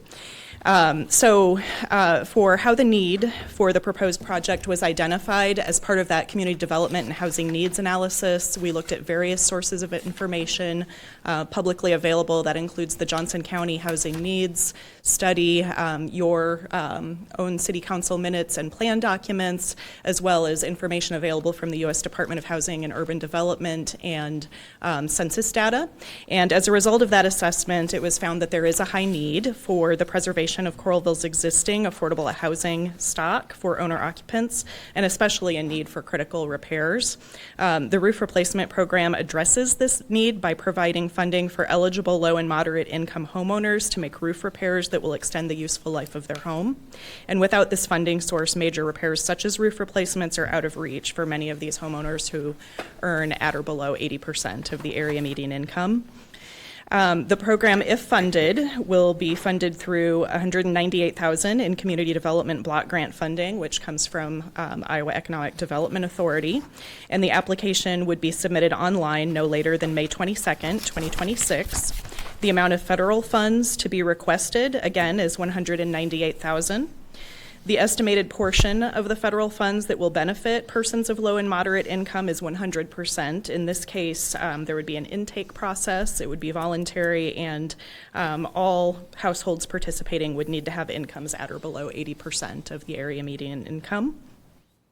The proposed activity will be located on scattered sites within the city of Coralville's municipal limits. So for this application, we are not required to have those homeowners identified up front. If the city were to receive funding, there would be an intake process and people would apply. And we are required to address how the city would minimize displacement of persons and businesses as a result of funded activities, and any plans to assist persons actually displaced. And I'll address both of those by saying, again, since this is a voluntary program, owner occupants would apply. There's no anticipated displacement, and no temporary relocation would be required because of the predominantly exterior nature of these repairs. And then finally, for the 9th point, the nature of the proposed project or activity, the roof rehabilitation program would assist low and moderate income homeowners within the city of Coralville to repair or replace their roof, which may include replacement of roof decks, underlayment, shingles, and gutters, as well as minor chimney repairs or removal. And any lead-based paint that's disturbed by the project would be addressed if required if the home is built prior to 1978. So for the community development and housing needs assessment, I will just cover high level because I know it was in your packet. But I will preface by saying we've identified some high priority items, and it doesn't necessarily commit the city to do anything at this point. It's just identifying these as high priority needs. The first priority, which is essential to submitting an application, is the preservation and rehabilitation of existing affordable housing. And we found through the analysis that we performed that about 62% of Coralville's housing stock was constructed prior to 1980. And if we assume the normal life cycle, it's estimated that anywhere from 40 to 70% of those may need some type of rehabilitation. making Coralville a good candidate for such a program. Additional high priority needs included first-time homebuyer and down payment assistance for low and moderate income households to help them access housing, affordable renting and reduction of renter cost burden, which can be managed in a number of different ways. And then just increasing the housing supply across price points, including affordable and workforce housing. Any increase in the supply of housing usually benefits everyone by reducing the costs. And then additional high priority items included some infrastructure improvements, including water distribution system and sanitary sewer improvements, which I know the city is also contemplating an application for, and sidewalk and infrastructure improvements. Regarding the needs of other populations not necessarily restricted to low and moderate income, high priority needs included general neighborhood revitalization and building code enforcement, as well as potentially the need for a new waste and recycling facility. So I think I will conclude my remarks there and turn it back over to you. If there are questions, I'm happy to answer, and then the public is required to have an opportunity to provide input. Thank you. Does anyone have questions for Paula?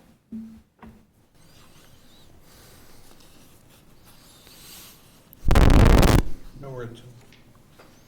Thank you, Paula. Thank you. I'll close the public hearing. Consider the resolution, please. Resolution authorizing and directing the mayor to sign, execute, and submit an application for funding associated documents for funding the Community Development Block Grant Housing Rehabilitation Roofing Program through the Iowa Economic Development Authority. This resolution introduced for adoption by Councilmember Vogelsang, seconded by. Second. Seconded by Wynn. Roll call, please. Councilmember Freeman. Aye. Knutson. Aye. Vogelsang. Aye. Wynn. Aye. Peterson. Aye. All ayes, resolution passes. The next resolution authorizes execution of the service agreement, please. Resolution authorizing execution of services agreement with East Central Iowa Council of Governments for the Community Development Block Grant Housing Rehabilitation Roofing Program Grant Application Preparation and for the administration and project delivery of the CDBG grant if awarded. This resolution introduced for adoption by Councilmember Wynn, seconded by. Second. Second by Peterson. And any comments?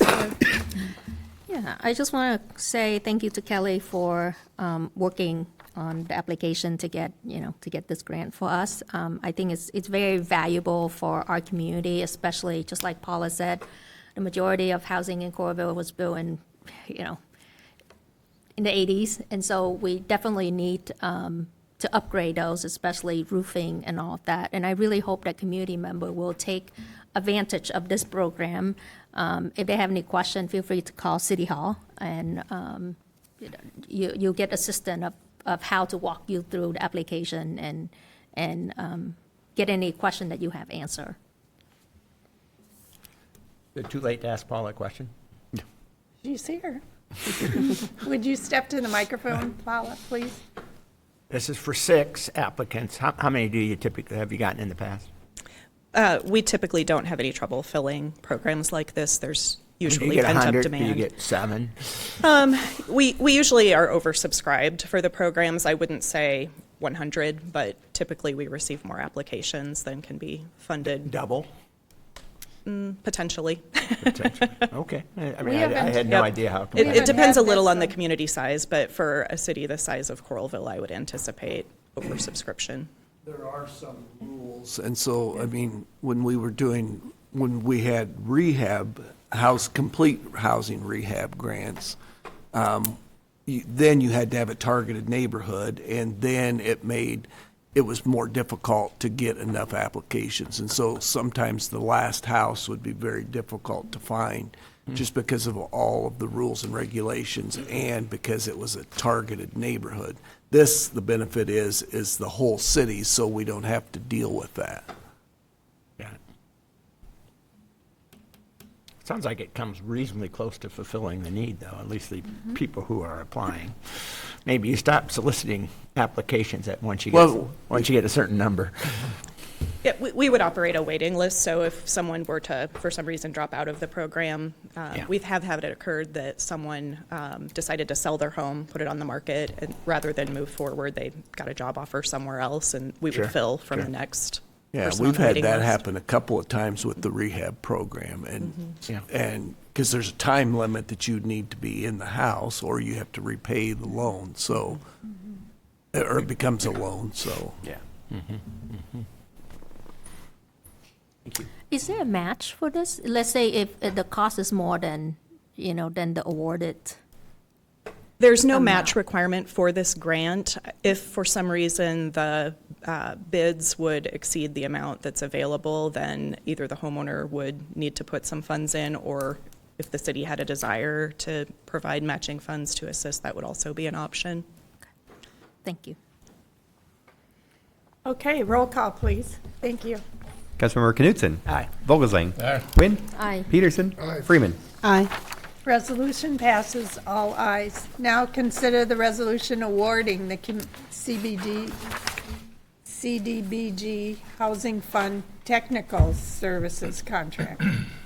Resolution awarding the Community Development Block Grant Housing Fund Technical Services Contract upon notification of a Housing Rehabilitation Roofing Grant Award. This resolution introduced for adoption by Councilmember Peterson, seconded by. Second. Second by Wynn. Roll call, please. Councilmember Vogelsang. Aye. Quinn. Aye. Peterson. Aye. Freeman. Aye. Knutson. Aye. Resolution passes, all ayes. Number 9, Caliber Collision, public hearing.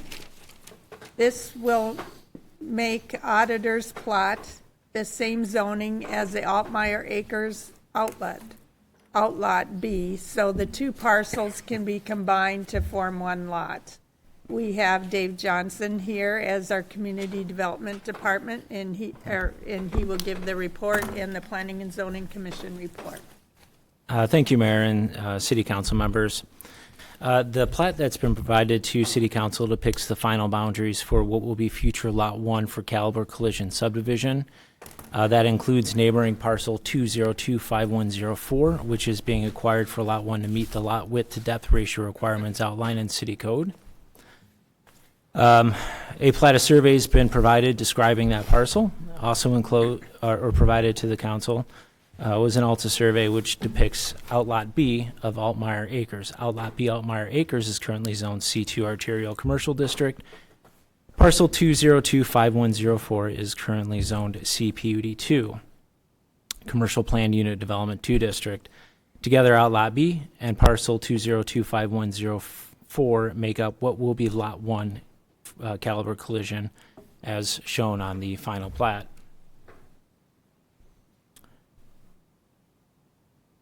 If I can just pull that up quick. So this is Lot 1 being referenced in the staff report. The Board of Adjustment considers conditional use permits, and it's their role to review site plans and building design for automotive repair businesses in the C2 Arterial Commercial District. At their January 19th, 2026 meeting, the Board of Adjustment approved the conditional use permit with conditions. The role of the City Council in this request is to determine whether rezoning parcel 2025104 is consistent with the Coralville Community Plan. The City of Coralville Community Plan identifies this area as regional commercial. Automotive repair facilities are allowed provisional uses in regional commercial land use designations. Staff finds the request consistent with the Coralville Community Plan land use designation of regional commercial. The rezoning will simply make the zoning in Lot 1 consistent. Staff has reviewed the final plat and finds that it conforms with the requirements for preparation and filing.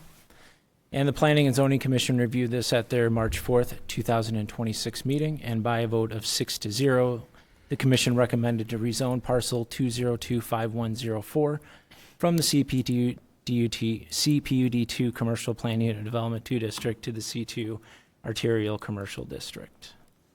That's all I have. Thank you. I'll open the public hearing on the rezoning. Is there someone who'd like to speak with us? Yep. Good evening, Mayor, council members, staff. My name is Tim Dearman. I'm a partner with Old Acre McDonald, Nashville, Tennessee. We develop in about 20 states for Caliber Collision. We've built everywhere from the state of Florida up to Minnesota, Wisconsin, and everywhere in between. Their mantra, their slogan, whatever you want to say, is restoring the rhythm of your life. So you need your car. You need it back quickly and operational. Whether you're going to school, work, church, family, friends, vacation, whatever it may be. And that's what they do. They have a clean, inviting facility, which provides a really good place to get your vehicle back on the road, while also bringing great jobs to the community. I've seen people really grow from a area manager to vice president of a region. They just provide really good jobs. And tying into your proclamation earlier this evening, they have what's called TAPS. It's a technician apprenticeship program where they work with technical schools and universities and things like that in the local community to train, paid training. And that's been, I think they've graduated over 2,200 or something like that already. So their business is different than retailers and things like that. They're really driven by the insurance companies. So for instance, State Farm, Progressive, Geico, American Family, they will tell them, hey, you don't have any, your customers in Coralville have to drive 20 miles or 30 miles for a caliber collision because their closest location is Cedar Rapids right now. So that's really what's driven them to ask us to find a location here. We've been working with staff, our attorney and our engineers. All the comments that we've had to meet so far are typical of what we've done. We like to be a good corporate citizen. I encourage you to get on their website also. They're involved with food drives. They do Cars for Veterans. They do a lot of great community events. They're just a great corporate citizen. In addition to bringing great jobs to a community, they really do a really nice, take care of their employees. That's why they give them a nice, a lot of shops aren't air conditioned. We air condition even the shops. They just go, above and beyond to take care of the customer and to take care of their people. So with that, open it up to other questions. Tim, how many jobs will this bring? At their peak, it depends on the volume, but typically a shop of this size would have about 15 full-time employees. And is the corporation aimed to hire locally? Yes, that's what they try to do. They'll probably train them from their closest location, bring them down there, and then try to hire. I handed my card to the woman who was here earlier from the University of Iowa because to tie into an apprentice program like that would be huge for Caliber Collision. That's a big way they build their team. Maybe this question would be for staff. What kind of incentive does the city give to? I'm not aware of any incentives. There's no incentive on, this is fully developer-driven project. We'd love some, but we didn't ask for any. We rarely do, but. Any other questions? Any written for? No written. No written. Okay. I'll close the public hearing and consider the ordinance. I missed something? Oh, I'm sorry. Yes. Yes. Once Is there again, any other comments? Yes, Any other my name is comments? Scott. Once again, I own a local automotive repair shop in the community. Yes. One of my people I work closely with, he's not able to be here today because he's moving his son from out of state back into state. He's from college. Mick Kaler is that guy's name. He owns Kaler Collision, and we spoke on the phone earlier today about this coming in. We do have some concerns. Mick and I are both local business owners. We work together. I myself has last year spent about $30,000 on training my employees. It's places like this that come and take them away from us. So this guy is from out of state. Caliber Collision is from out of state. That money is going to go out of state like we talked earlier. It's not good for the community. We need to keep the money in the community.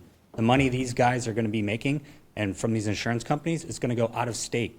Plus, he kind of misrepresented that earlier. The insurance companies don't get to dictate where you take your car. Your car can go to anywhere you want to take it. They have contracts with these insurance companies to do reduced repair costs to save insurance companies money. That's why they suggest they go there. If an insurance company tells you that you have to take it to a certain location, that's not correct. So I worked in the collision industry for 9.5 years myself. So and I worked in a local body shop. We need to keep the money local. We already have another corporate chain automotive repair shop coming to the area over by Barrett's. That was kind of a slap in the face. There was nothing about that. Plus, earlier we were talking about property tax. I don't know what happened there. Did we even get anything settled with the property tax for the commercial industrial aspect of that? I feel like that was just kind of, pushed That's away. at the I state tried to level. say I had a question, and nobody.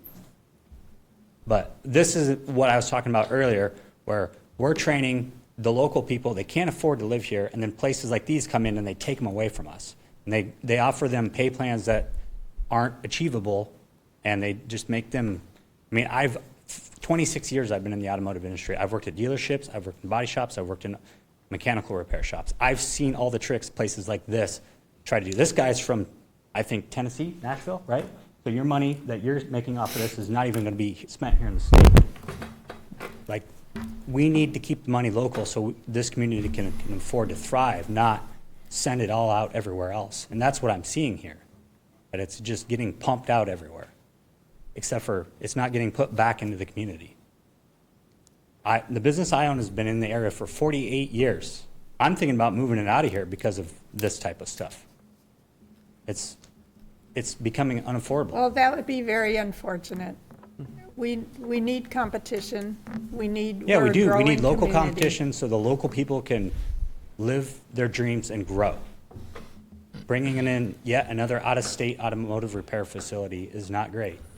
It's not good for the community.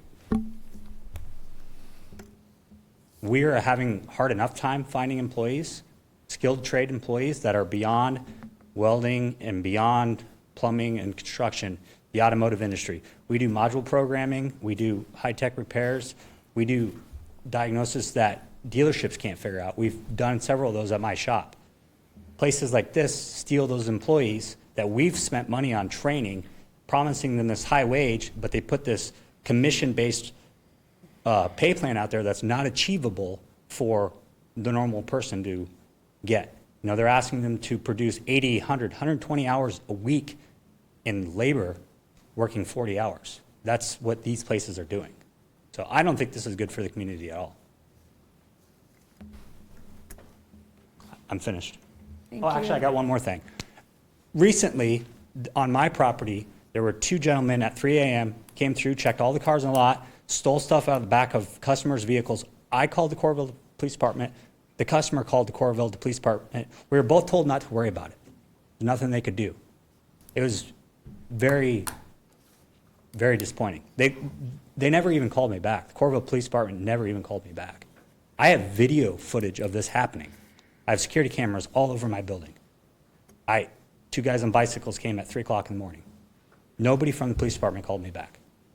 They told the guy whose property got stolen, there's nothing they could do, not worry about it.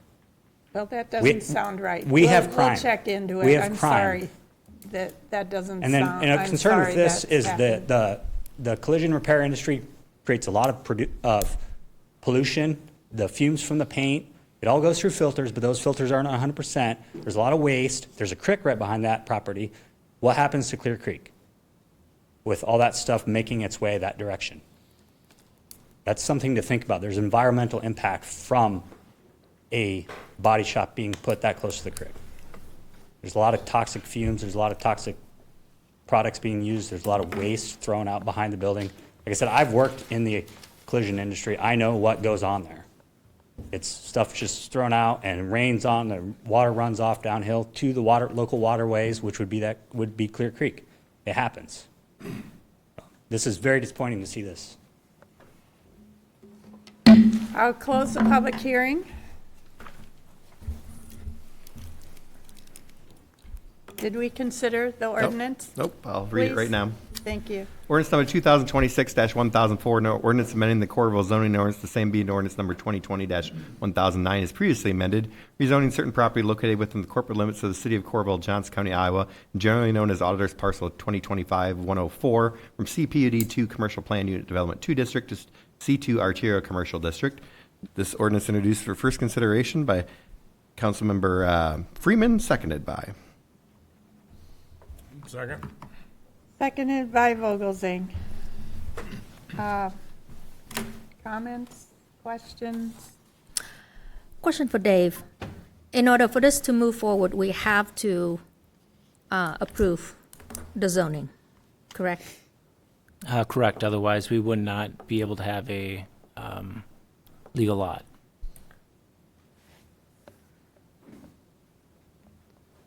And have there been any study that's been done regarding pollution or mitigation for any of that? No, other than our engineering department looking at stormwater management on site, in which case that's being properly accommodated for and designed for.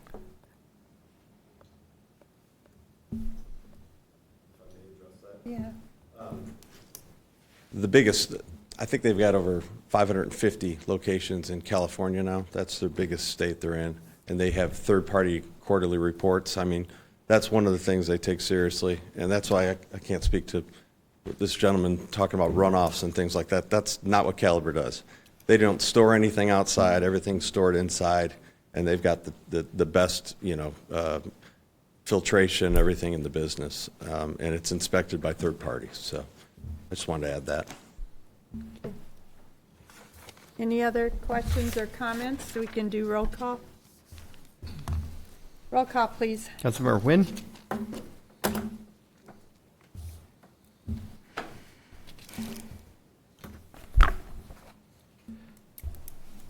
Nay. Peterson? Aye. Freeman? Nay. Knutson? Aye. Vogelzang? Aye. Okay. The ordinance passes, 3 ayes, 2 nays, but the ordinance passes. And then I would like a motion to collapse the second and third reading of the ordinance. So moved. Moved by Knutson. Is that Second. right? And second by Vogelzang. Roll call, please. Councilmember Vogelzang? Aye. Wynn? Nay. Peterson? Aye. Freeman? Nay. Knutson? Aye. So we can't have 2 readings at the next meeting. Okay. You got to have 4 votes. You have to have 4 votes. Thank you for that. Okay, so we will have the second reading at our next meeting, correct? Yep. All right, and we can look into it more. Next, we have Forevergreen Heights. Phase 4, Part 1, public hearing. This is 20-acre parcel with 55 lots, single-family detached homes. And we have Dave Johnson again with the Community Development Report and Planning and Zoning Report. Thank you, Mayor and City Council. Again, this is 20 acres, 55 lots. Streets are public streets, and the minimum lot area is 5,000 square feet, and minimum lot dimensions are 50 by 100 feet. South Park borders this phase of the development to the south, and the development will be single-family detached residential homes. The developer is introducing new home designs, which will include 3-car garages to add variety to the home offerings in the subdivision. Pictures of the home concepts have been provided to City Council. Again, may have a couple here as well. The preliminary plat for Phase 4, Part 1 will amend the original preliminary plat for this phase. Road layouts and lot locations and orientations will remain the same. However, lot sizes are being slightly increased to accommodate the new home design concepts. And Outlot T has been adjusted to better accommodate the future roundabout at Dubuque Street and Forevergreen Road.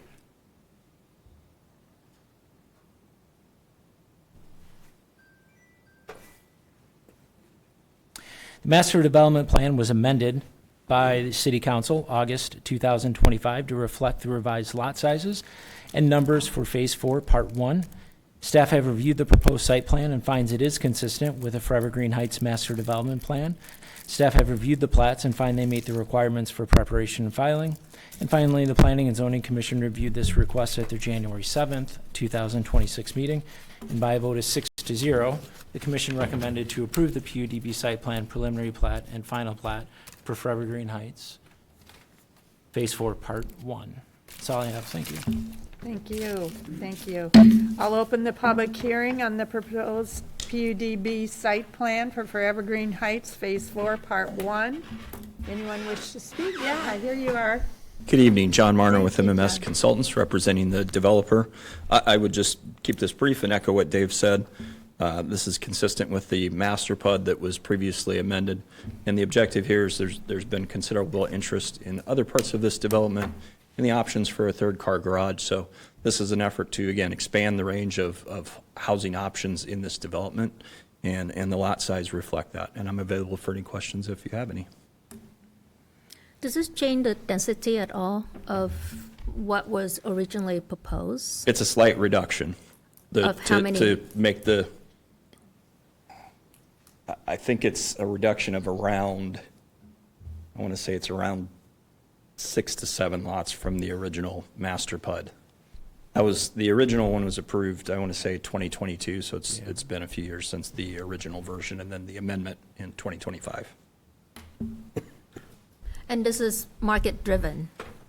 It is market-driven. Again, it's an effort to try to provide some housing options that are being requested in this neighborhood. Again, there's no 3-car garage options in Forevergreen Heights currently because there's no lot sizes available. So the builder, you have builders that are available to build a 3-car garage, but they need to have a little bit larger lot size to accommodate that. And how many units that have 3-car garage in this one? 55. No guarantee. That would be dependent on whether a buyer wants a 3-car versus a 2-car garage. I see. So when you say it's being market driven, like how much is it being asked for? Is it like stopping sales within the rest of the subdivision? I can't speak to that. We're the civil engineer and surveying firm associated that's working with it. I just know that it's been a consistent request for that area. I can't speak to the exact number, unfortunately. Were there any written? I don't think so. Or? No written, sorry. Just catching up on my minutes here. Can we ask Dave questions now, or can we ask Dave questions now? Yeah, or let not? me close the public hearing, and then we'll have a resolution read. So I'll close the public hearing, and then we'll consider the first resolution, please. Resolution approving the PDB site plan for Forevergreen Heights, Phase 4, Part 1, Coralville, Iowa. This resolution introduced for adoption by Councilmember Knutson, seconded by. Second. Second by Peterson. And now you're free to, Ask questions? Okay. So was it in the August one that we lost the 6 to 7 lots when we amended that? Or when you all amended that? I wasn't here yet. When this was amended for the slightly larger part sizes in Phase 4, Part 1, that was in the 2025 amendment. Okay. So, but these lots are still a little bit bigger than what that amendment had? These lots are slightly larger than the previous iteration prior to the August of 2025 version. And top of mind, I can't recall what the exact average density was in the previous plan. I think it was around 4.89, and this one has us at 4.73 dwelling units per acre. So it's a very modest, slight reduction. In total, this development has 988 units now proposed and 208.84 developable acres. Keep in mind, too, of that developable acreage in this subdivision, we included 22 acres of park and open space in that, which brings that density number down a little bit more. But because of this subdivision's location, at the very start, when planning the subdivision with the developer, staff felt it was very important to integrate meaningful open space and recreational opportunities inside of the subdivision. So within this master plan, we have North Park and South Park, as well as recreation fields that are planned for the development. Can you remind me what number of units it is for low density? Anything that falls within 0 to 6 dwelling units per acre is low density. 6 to 16 dwelling units per acre is medium density. Anything over 16 dwelling units per acre is considered high density. Okay. Thank you. Roll call, please. Councilmember Freeman. Aye. Councilmember Knutson. Aye. Vogelsang. Aye. Quinn. Aye. Peterson. Aye. Resolution passes all ayes. E, consider the resolution approving the amended preliminary plat. Resolution approving the amended preliminary plat for Forevergreen Heights Phase 4, Part 1, Coralville, Iowa. This resolution introduced for adoption by Councilmember Vogelsang, seconded by. Second. Seconded by Knutson. Any questions? Actually, Comments? I do have, yeah. I Yeah, do have. go ahead. Dave, could you remind us again, is this a mixed use, not mixed use, is this a mixed build? So is there apartment complex, is there like townhouse, anything in this area? Yeah, so with the current development, we have single-family homes, we have 2-unit duplexes, 3-unit townhomes, 4-unit townhomes. And the Scanlon family who sold this property also incorporated into the master development plan for this multifamily buildings in this development. And I think the multifamily piece was about 232 units. So this subdivision in total, as these phases continue to build out with time, will have a wide range of housing options.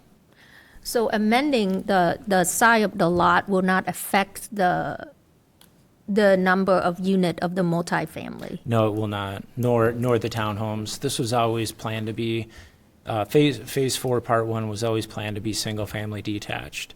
The lots just got a little bit larger to accommodate a 3-car garage, or the potential for a 3-car garage concept. I think with, we talk about affordable housing in Coralville earlier, and I would like to be conscious when it comes to approving plan that we don't take away from, that affordability when it comes to housing, to make room for bigger houses or more garage. Sure. Roll call, please. No, let's finish. Sorry. I'll second what Hy said about density.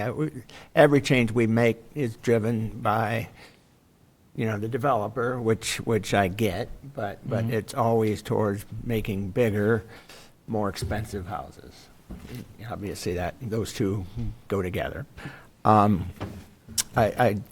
we have a representative here, I do want to make the connection that we are looking for affordable housing initiatives.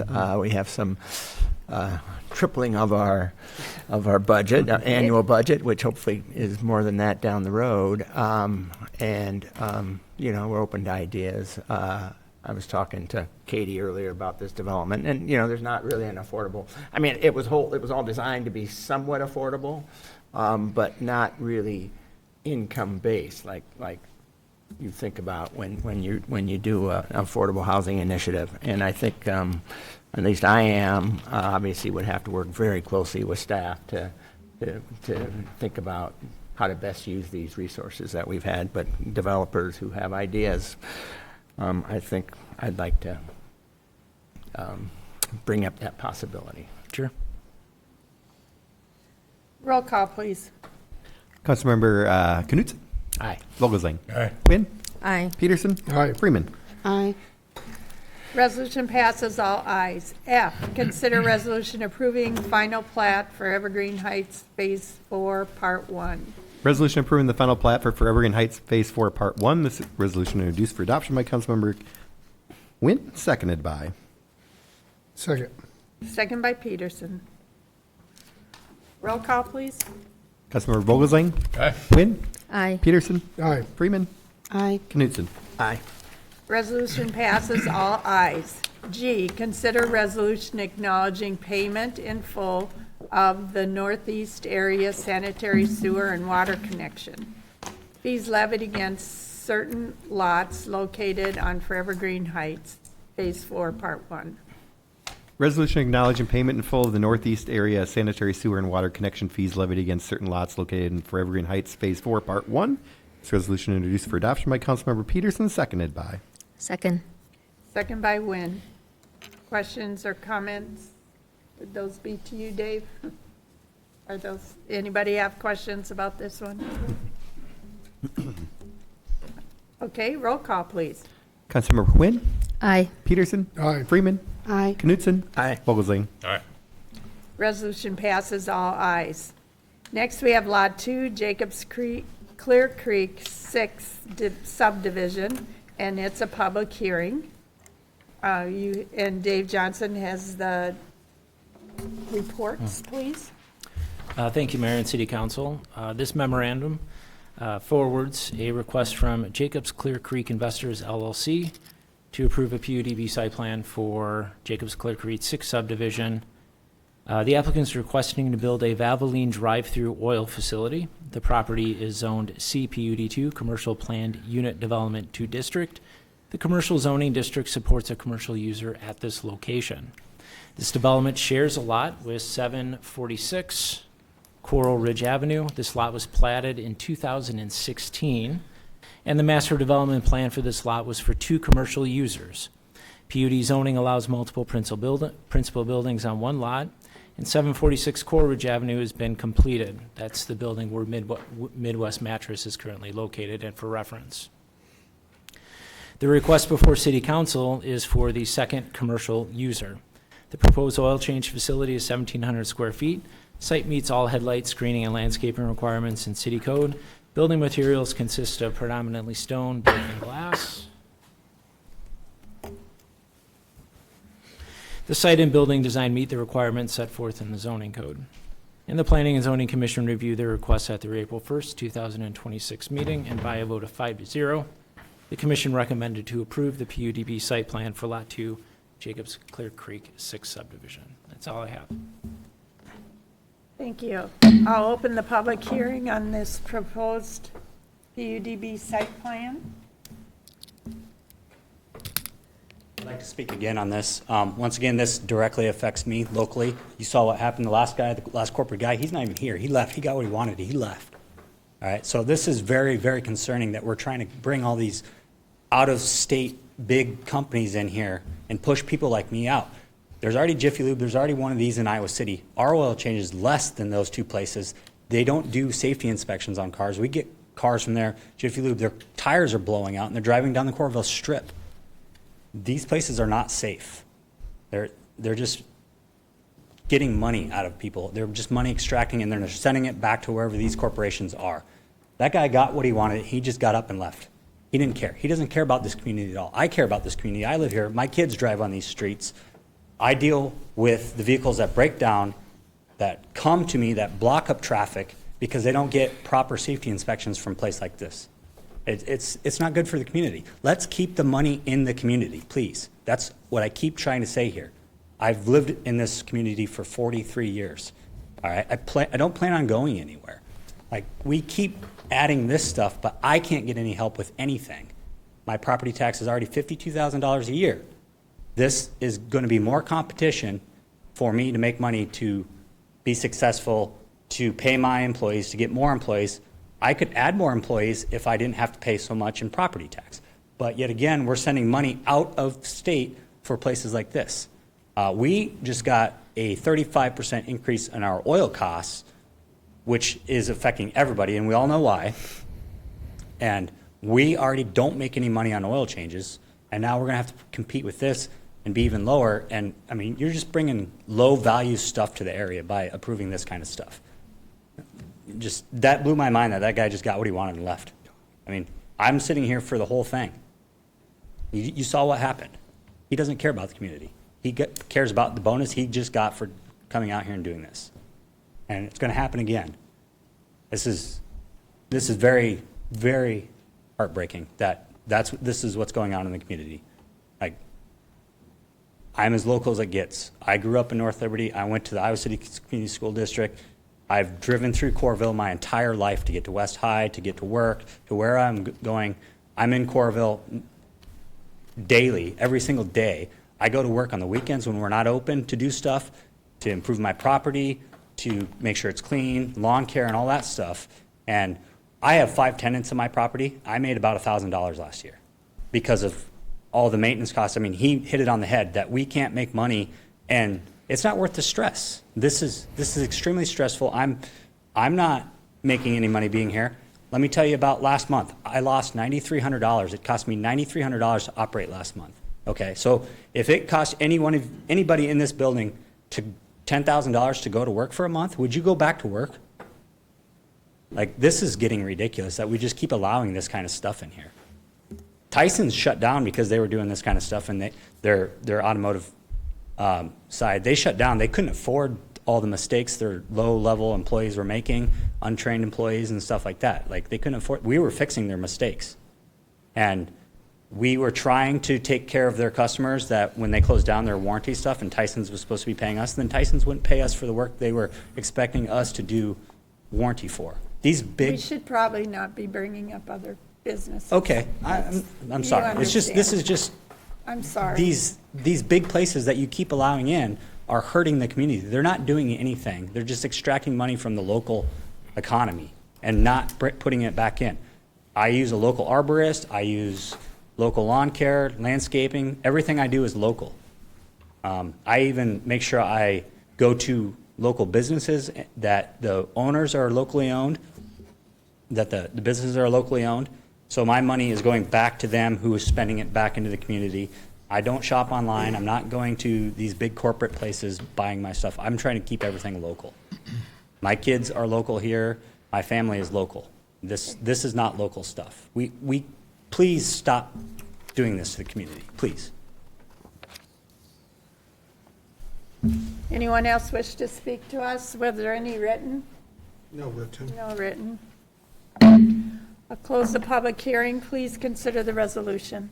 Resolution approving the PUDB site plan for Lot 2 Jacobs Clear Creek 6 Subdivision, Coralville, Iowa. This resolution introduced for adoption by Councilmember Knutson, seconded by. Second. Second by Wynn. Roll call, please. Let's have a little discussion. Little discussion. One of the things, if I'm not mistaken, correct me if I'm wrong, Kelly, but one of the things we can do to reduce our property taxes is expand the base. And if these are projects that aren't going to cost the city anything, we're not giving them any money, just to be clear on that. It will expand our property taxes and fill in, lots that aren't currently in use or paying very, very little, and it'll expand our tax base. And maybe at the expense of other businesses in town. I'm not prone to be the one that wants to pick winners and losers. I think the market should be responsible for that. And I just want to go on the record saying that, both those things. We want to grow. It's one of the things we've had going for us, and it does allow us to eventually reduce rates.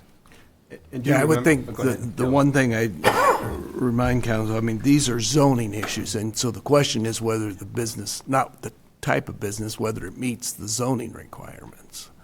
And that's what we're looking at, we can't look at under the Iowa law what the use is, it's whether it matches your zoning, and that's would be a hard case to say no, that it doesn't match your zoning. That's what I was going to say. Remember, we're looking at whether they complied with our ordinances. Somebody can come in, they have the right to come in and say, okay, here are Coralville's ordinances, we have to comply with them. But, we don't get to say, okay, if they comply, they have to comply. But you can't just, you got to have a reason to turn it down that has to do with the zoning code. So what I'm hearing is if we were to decline this, it might put us at legal jeopardy. Well, I'm just saying that you got to have a reason that you're declining it based on the zoning code. I'm just saying it's up to you. You guys have to vote on it. It's not. I'm not telling you what to do on your vote. I'm just saying that I'm cautioning you that you have to look at this as a zoning issue. Right. and a site plan issue. As long as it's a legal business, that meets the zoning requirements, we would be really hard pressed to say no.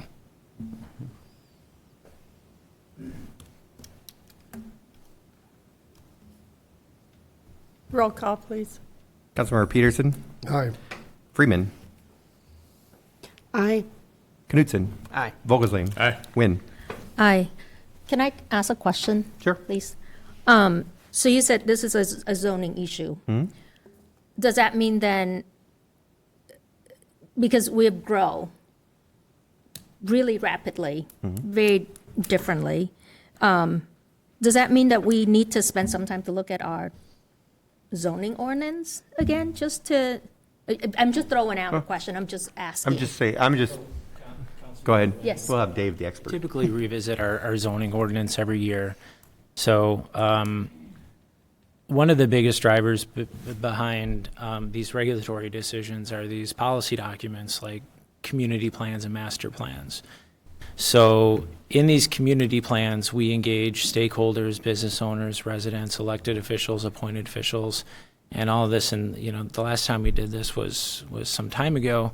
And through those efforts and through those inputs and through those market studies and analysis, we identify areas that are best suited for perhaps commercial versus residential, or maybe industrial, or whatever the case may be. And throughout that process, we also identify specific study areas, and we go into much greater depth than that.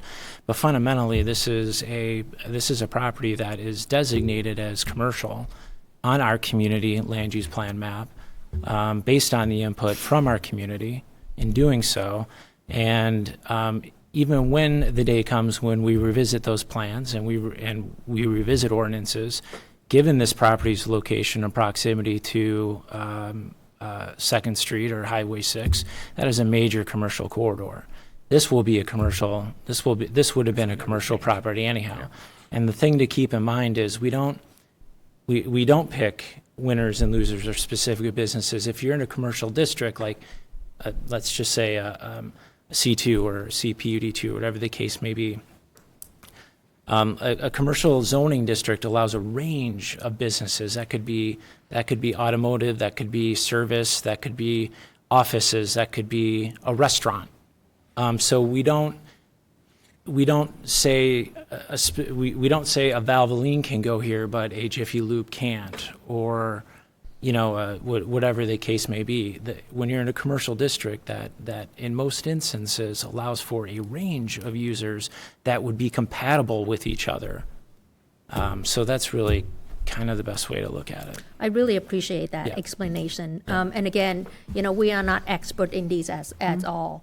And so in order to help us understand better, we ask the question, having staff explain, the process and the procedure, that why we do what we do and why these plans are presented in front of council to ask for approval. It is very helpful, because oftentimes the public would have questions and we have no idea, what to say. And just like you said, sometimes we can't pick and choose, right? It's within our ordinance, and as long as we follow that, then we're not in trouble with the law. Correct. When was the last time we did a community assessments for these type of things? Is it 2016? I want to say 2016 was the last time the community plan was updated. And typically, how often, or what's the time length, to renew that again? There isn't a hard deadline. There isn't in community planning. There isn't, say, it has to be done once every 10 years. It can be done in 5. It can be done in 30. You really need to take consideration of your community, maybe how fast it's grown. Have you outpaced maybe some of those previous principles, goals, and objectives, things of that nature? And at that point, it would really be that's when you want to decide whether or not you want to update it. So for a community of our size, that's about 10 years, right? 10 to 20. 10 to 20, okay. Thank you. Yep. Okay, roll call, please. Councilmember Vogelsang. Aye. Wynn. Aye. Peterson. Aye. Freeman. Aye. Knutson. Aye. Resolution passes, all ayes. Number 12, Iowa River Power. This will make the zoning of this parcel compliant for use as a restaurant, event space, bakery, and social club, and will allow the owner to customize the commercial use and the setbacks for existing building. Consider the ordinance, please. Ordinance number 2026-1005, an ordinance amending the Coralville zoning ordinance, the same being ordinance number 2020-1009 is previously amended, rezoning certain property located within the corporate limits of the city of Coralville, Johnson County, Iowa, and generally referred to as Iowa River Power from I-3 General Industrial District to CPUD-2 Commercial Planned Unit Development 2 District. This ordinance introduced for third consideration by Councilmember Vogelsang, seconded by. Second. Second by Nguyen. Any questions or comments? We'll go ahead with roll call, please. Councilmember Freeman. Aye. Vogelsang. Aye. Quinn. Aye. Peters. Aye. Ordinance passes 4 ayes with Knutson absent for just a minute. B, consider resolution approving the PUD site plan for Iowa River Power. Resolution approving the PUDB site plan for Iowa River Power, Coralville, Iowa. This resolution introduced for adoption by Councilmember Nguyen, seconded by. Second. Second. Okay, second by Freeman. And roll call, please. Councilmember Vogelsang. Aye. Quinn. Aye. Peterson. Aye. Freeman. Aye. Resolution passes, all ayes, with Knutson absent for just a minute.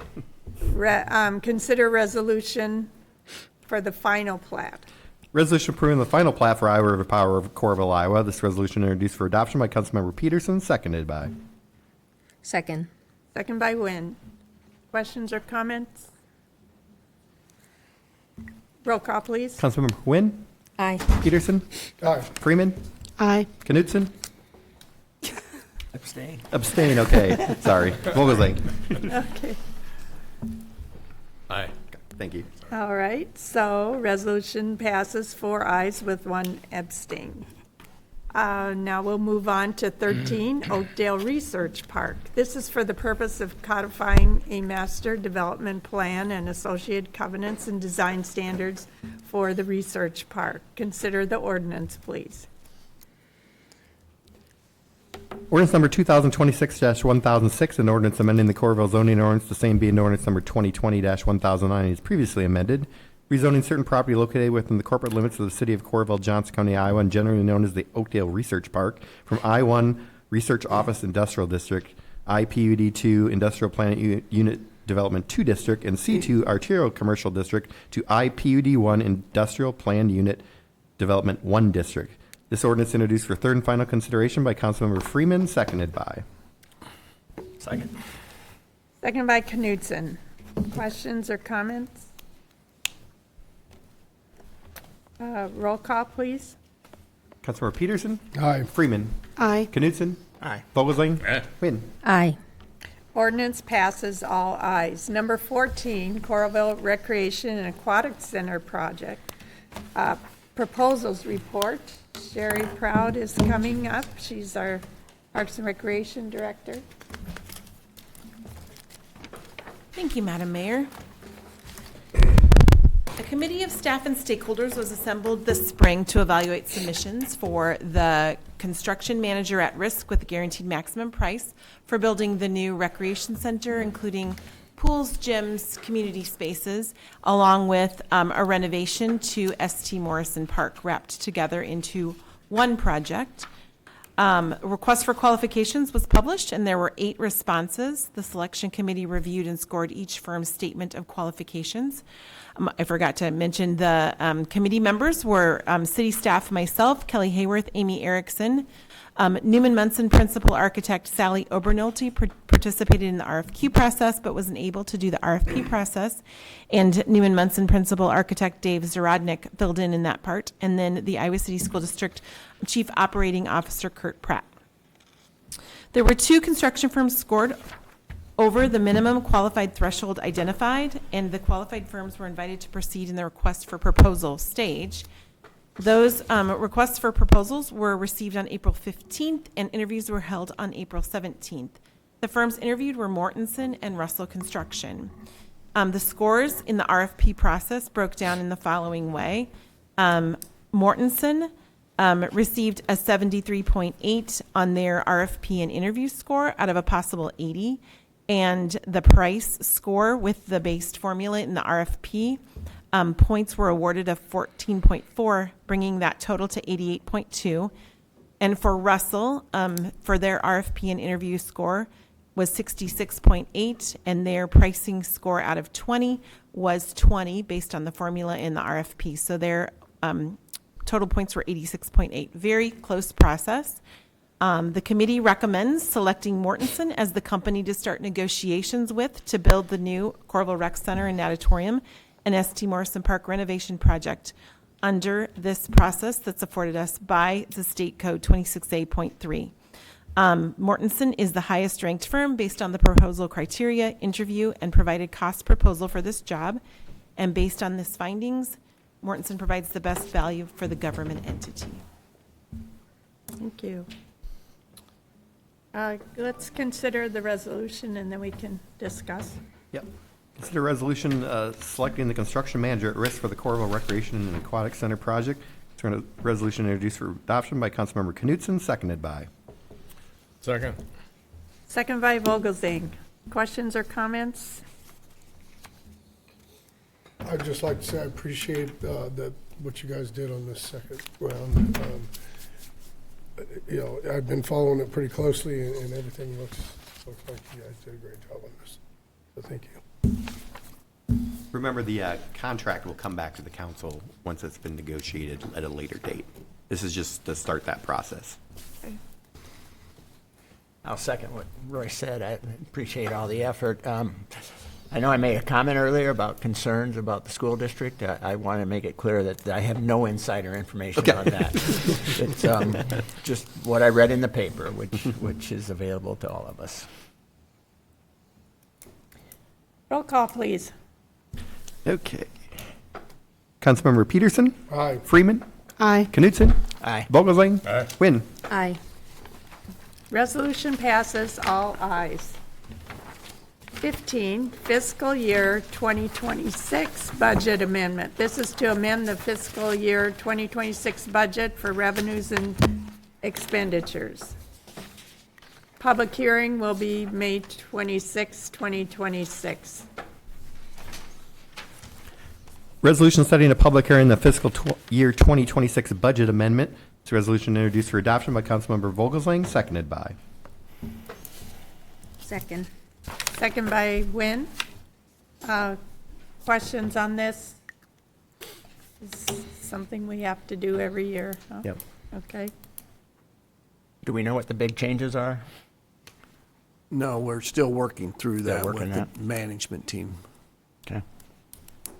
Okay, great. Roll call, please. Councilmember Freeman? Aye. Knutson? Aye. Vogelzang? Aye. Wynn? Aye. Peterson? Aye. Resolution passes, all ayes. 16, tobacco violation. First tobacco violation within a 2-year period of selling tobacco products to a minor. Businesses with the first violation have the option to have a hearing to state their case before City Council or waive the hearing and pay the $300 fine. Consider the resolution, please. Resolution acknowledging payment of a $300 civil penalty and acknowledgement of settlement agreement with the Depot of Coralville. This resolution introduced for adoption by Councilmember Wynn, seconded by. Second. Second by Freeman. Any questions on this one? Who set the fee? The fine is set. The fines are set by state code. So, and if we don't do the prosecution, the AG's office will come and do it. So this is we are required to do somebody is required to prosecute these all. Roll call, please. Why do we have to approve this fine? We don't approve any other fines, do we?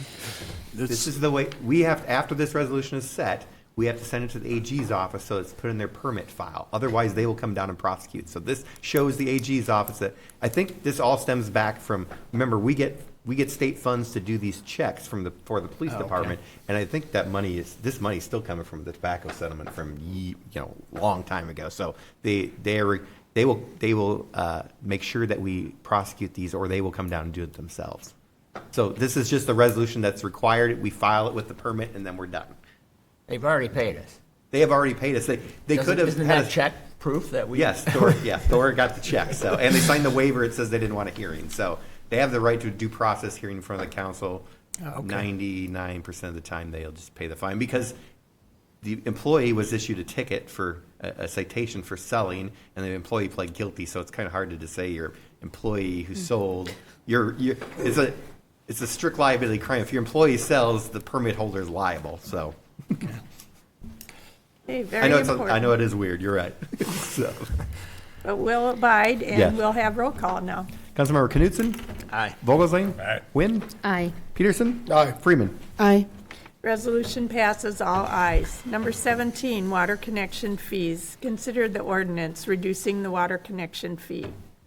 Ordinance number 2026-1003, an ordinance amending chapters 90.02 and 90.03 of the Code of Ordinances regarding water main taps and fees. This ordinance introduced third and final consideration by Councilmember Peterson, seconded by. Second. Second by Wynn. Questions or comments? Roll call, please. Councilmember Vogelsang? Aye. Wynn? Aye. Peterson? Aye. Freeman? Aye. Knutson? Aye. All ayes, ordinance passes. Number 18, Colony Natural Recreation Area. Resolution, sorry. I think it, go ahead, do I'll the introduce resolution it. and then we'll move on. Yeah, and then Resolution we'll hear naming the from West Sherry. Land Use Park Area the Colony Natural Recreation Area. This resolution introduced for adoption by Councilmember Freeman, seconded by. Second. Second by Vogelsang. Okay, Sherry, do you want to tell us about this? This is exciting. Yes, Yeah. very exciting. I'd like to invite Bruce Colony to the podium to talk about this project, the land. We had the chance with the Parks and Recreation Commission last Monday to go out and take a tour. We have 3 new members on our commission, so that was their first time to get to see it. And it's always so great to go out with Bruce and his wife Jill and learn even more about the property. So I'm going to turn it over to him for a minute. Well, it's already been a long enough meeting, so No, we I want to won't, hear. I won't belabor on too long. I do want to say on behalf of the family that I want to thank you, the mayor, city council, the Parks and Rec Commission, for the thought and the care behind the decision. It's truly an honor to have our family's name considered in association with such a wonderful place that the community will enjoy for generations. We want to recognize the city's great work that's brought us to this point, primarily the timber stand improvements, the wetlands restoration work, and that dedicated stewardship really matters, and it really shows. So we appreciate it. Specifically, I'd like to thank Amy Foster, a city employee who, and her sincere passion for the timber stand improvements, for the wetlands improvements, and the restoration work was just outstanding. I want to thank Sherry, her staff for the effort they put into the grants, planning, and the physical labor of fencing, trail making, wayfinding, and their leadership and coordination all the way through all of this is Scott Larson and, of course, Kelly Hayworth. This 60-acre tract has been in the core of our family's story for more than 150 years. And it means a great deal to see it continue forward in a way that serves the public well-being. We are eternally grateful for the partnership and look forward to seeing the park come to life and to the enjoyment of it all. So that's it. That's all I have. Thank you very much. Can I ask you a question? Can we ask a question? Yeah, first one to answer. Any thoughts on our master plan? I'm very excited about it. I think they've done a good job, and I think it looks. On which master plan? The master plan for that area. For the park, I think it's great. Okay.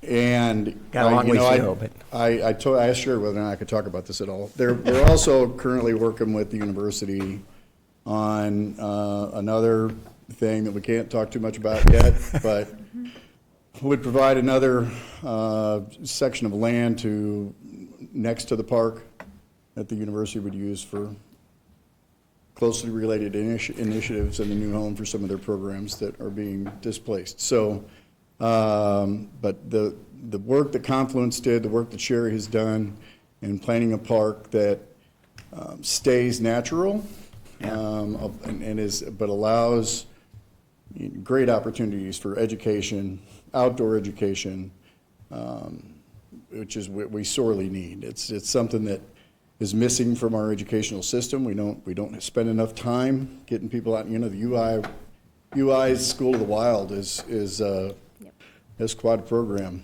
and I think the park would benefit from having those kind of programs next door, if that should come to fruition. But what they've put together and what Confluence has put together, I think it'll be great to see it all. And this is just the first step. This is just getting the doors open, and I'll tell you, build a parking lot and they start showing up. I mean, we just put in a few parking stalls just a couple of weeks ago, or Sherry's folks did, and you know, the neighborhood's already out there. They're walking back there to find out what's going on. We've just been leaving them alone. There was a lot of mushroom hunters that were out in the park this last couple of weeks, so walking out with bags of mushrooms. So it's a beautiful place. We're really excited to see it come together. So Thank you, Bruce. any other questions? Yeah, thank you. You answered mine about the mushrooms, so. Come on out. Thank you all. I had the privilege of the tour along with Sherry and with Dan. And it kind of hit home. I go all the way back working with Carl Colony and Edgar Colony. Great family. It was really a remarkable piece of property. It really is. And I wish I could have stayed out there longer, but I got kind of cold. So, no, thanks. It's really a remarkable piece of property. So, thank you. I'm excited that Coralville has its own fence. Yes. Yeah. Just a little recap about the property and how we've come to be. I'm super excited because my first time out there was in 2007. So this has been a long time coming. We first started putting together a plan and a funding plan through REAP grants and through state revolving fund opportunities with our new wastewater plant, and we're able to purchase this in 2021. It's taken us a few years to get to the point where we're opening as a hiking-only park for pedestrians, no wheeled vehicles, no bicycles, and also this is going to take the community a little bit to get used to, but because of the ecological sensitivity of this park, we are not allowing pets at this time. So dogs can't be out there at this time. We'll have some times when we also close it down for those habitats that are in breeding season or in nesting season. So it's going to be managed very differently than our typical park system, but I think that's where the educational components really come into play and give us a park that's really dynamic and different than anything that we've seen before in the park system in Coralville. We are planning a grand opening and ribbon cutting tentatively for May 14th, and we'll get that information solidified here this week and out to everyone. And we are excited. I first met with Ellen Colony and her daughter Beth, also cousin and aunt to Bruce, back in 2007, again in 1819, along those lines. And she, correct me if I'm wrong, is 98 years old. 98 years old and is going to get to come and visit the park and cut that ribbon. So we're going to do it. Any other questions or comments? We can go ahead and have roll call. Councilmember Nguyen? Aye. Peterson? Aye. Freeman? Aye. Vogelsang? Aye. Oh, sorry, skipped you now. Aye. Knutson? I'm losing it. Resolution passes all ayes. We're almost there. Consider a motion to approve the consent calendars presented A through R. So move. Moved by Nguyen, Second. second by Peterson.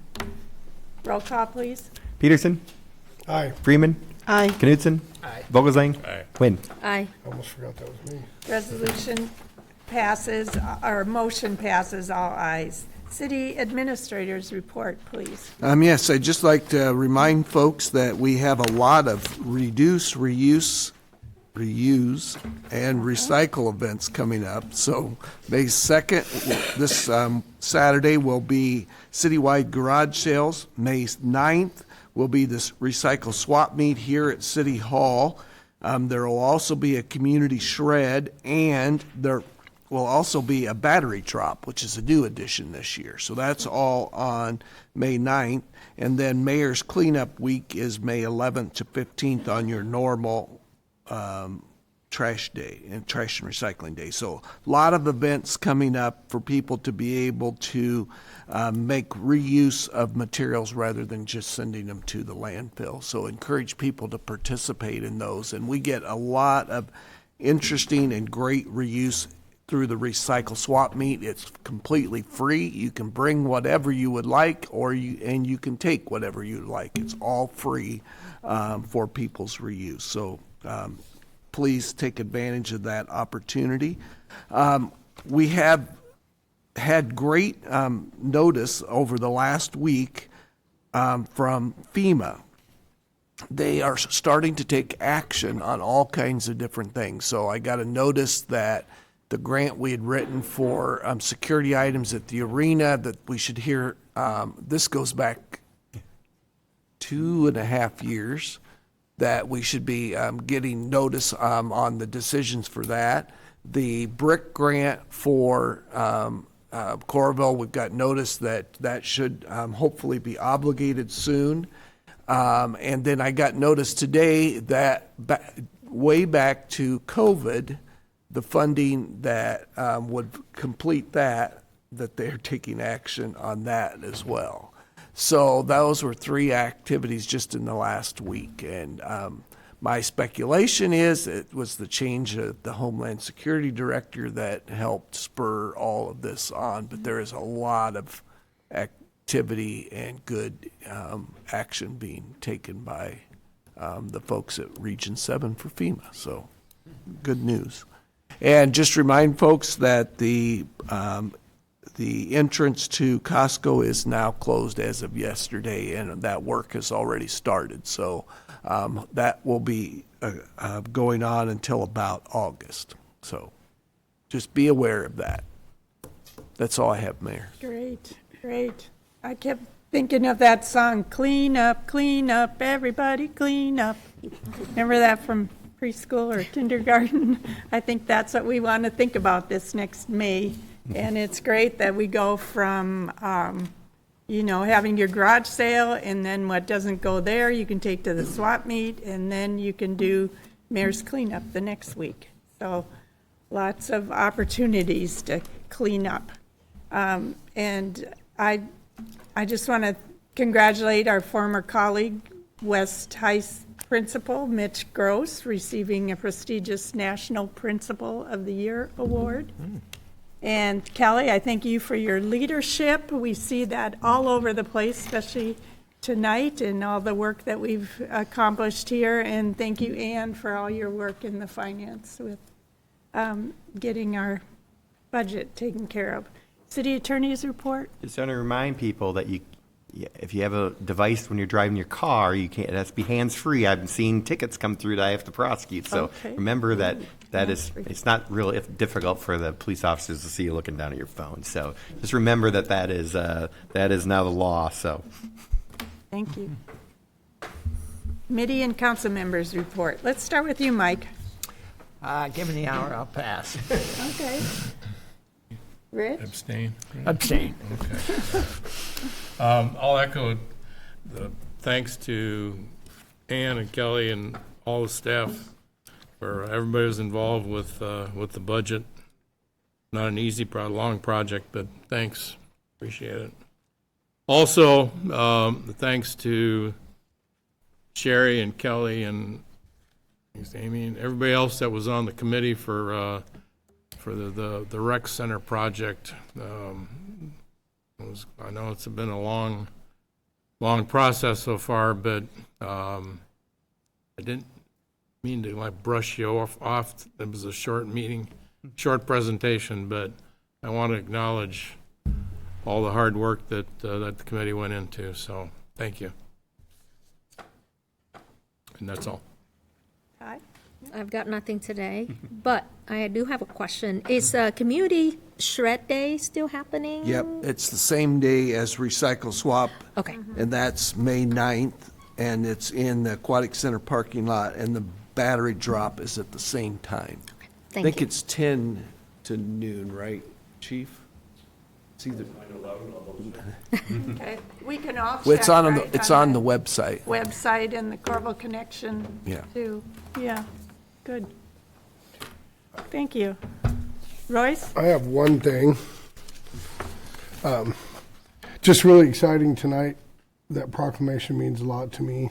I'm an apprentice-trained carpenter by trade. Been a member of the carpenters in Iowa City for 30 years. Our local, next year, will reach a milestone of 125 years in the community. We will be celebrating that milestone at the Hyatt, the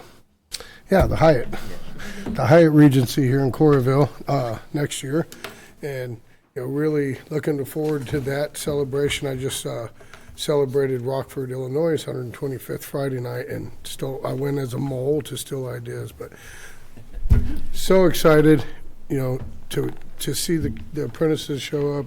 That will guarantee another 125 years of the carpenters being in our community. So. Okay. I've got nothing. Katie? Okay, thank you.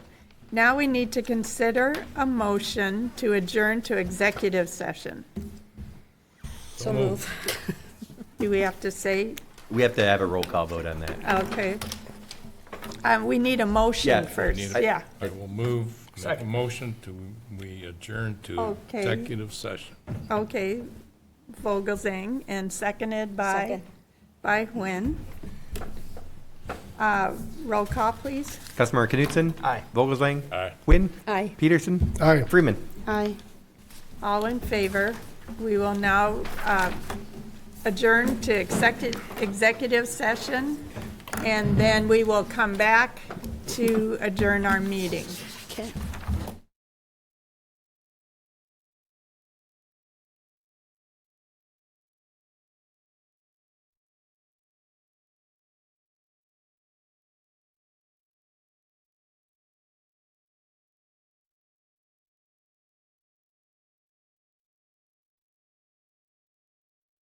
To adjourn the meeting, please. So moved. There you go. I'll second. Yep. Moved by Knutson, second by Nguyen. All in favor? Aye. Meeting adjourned.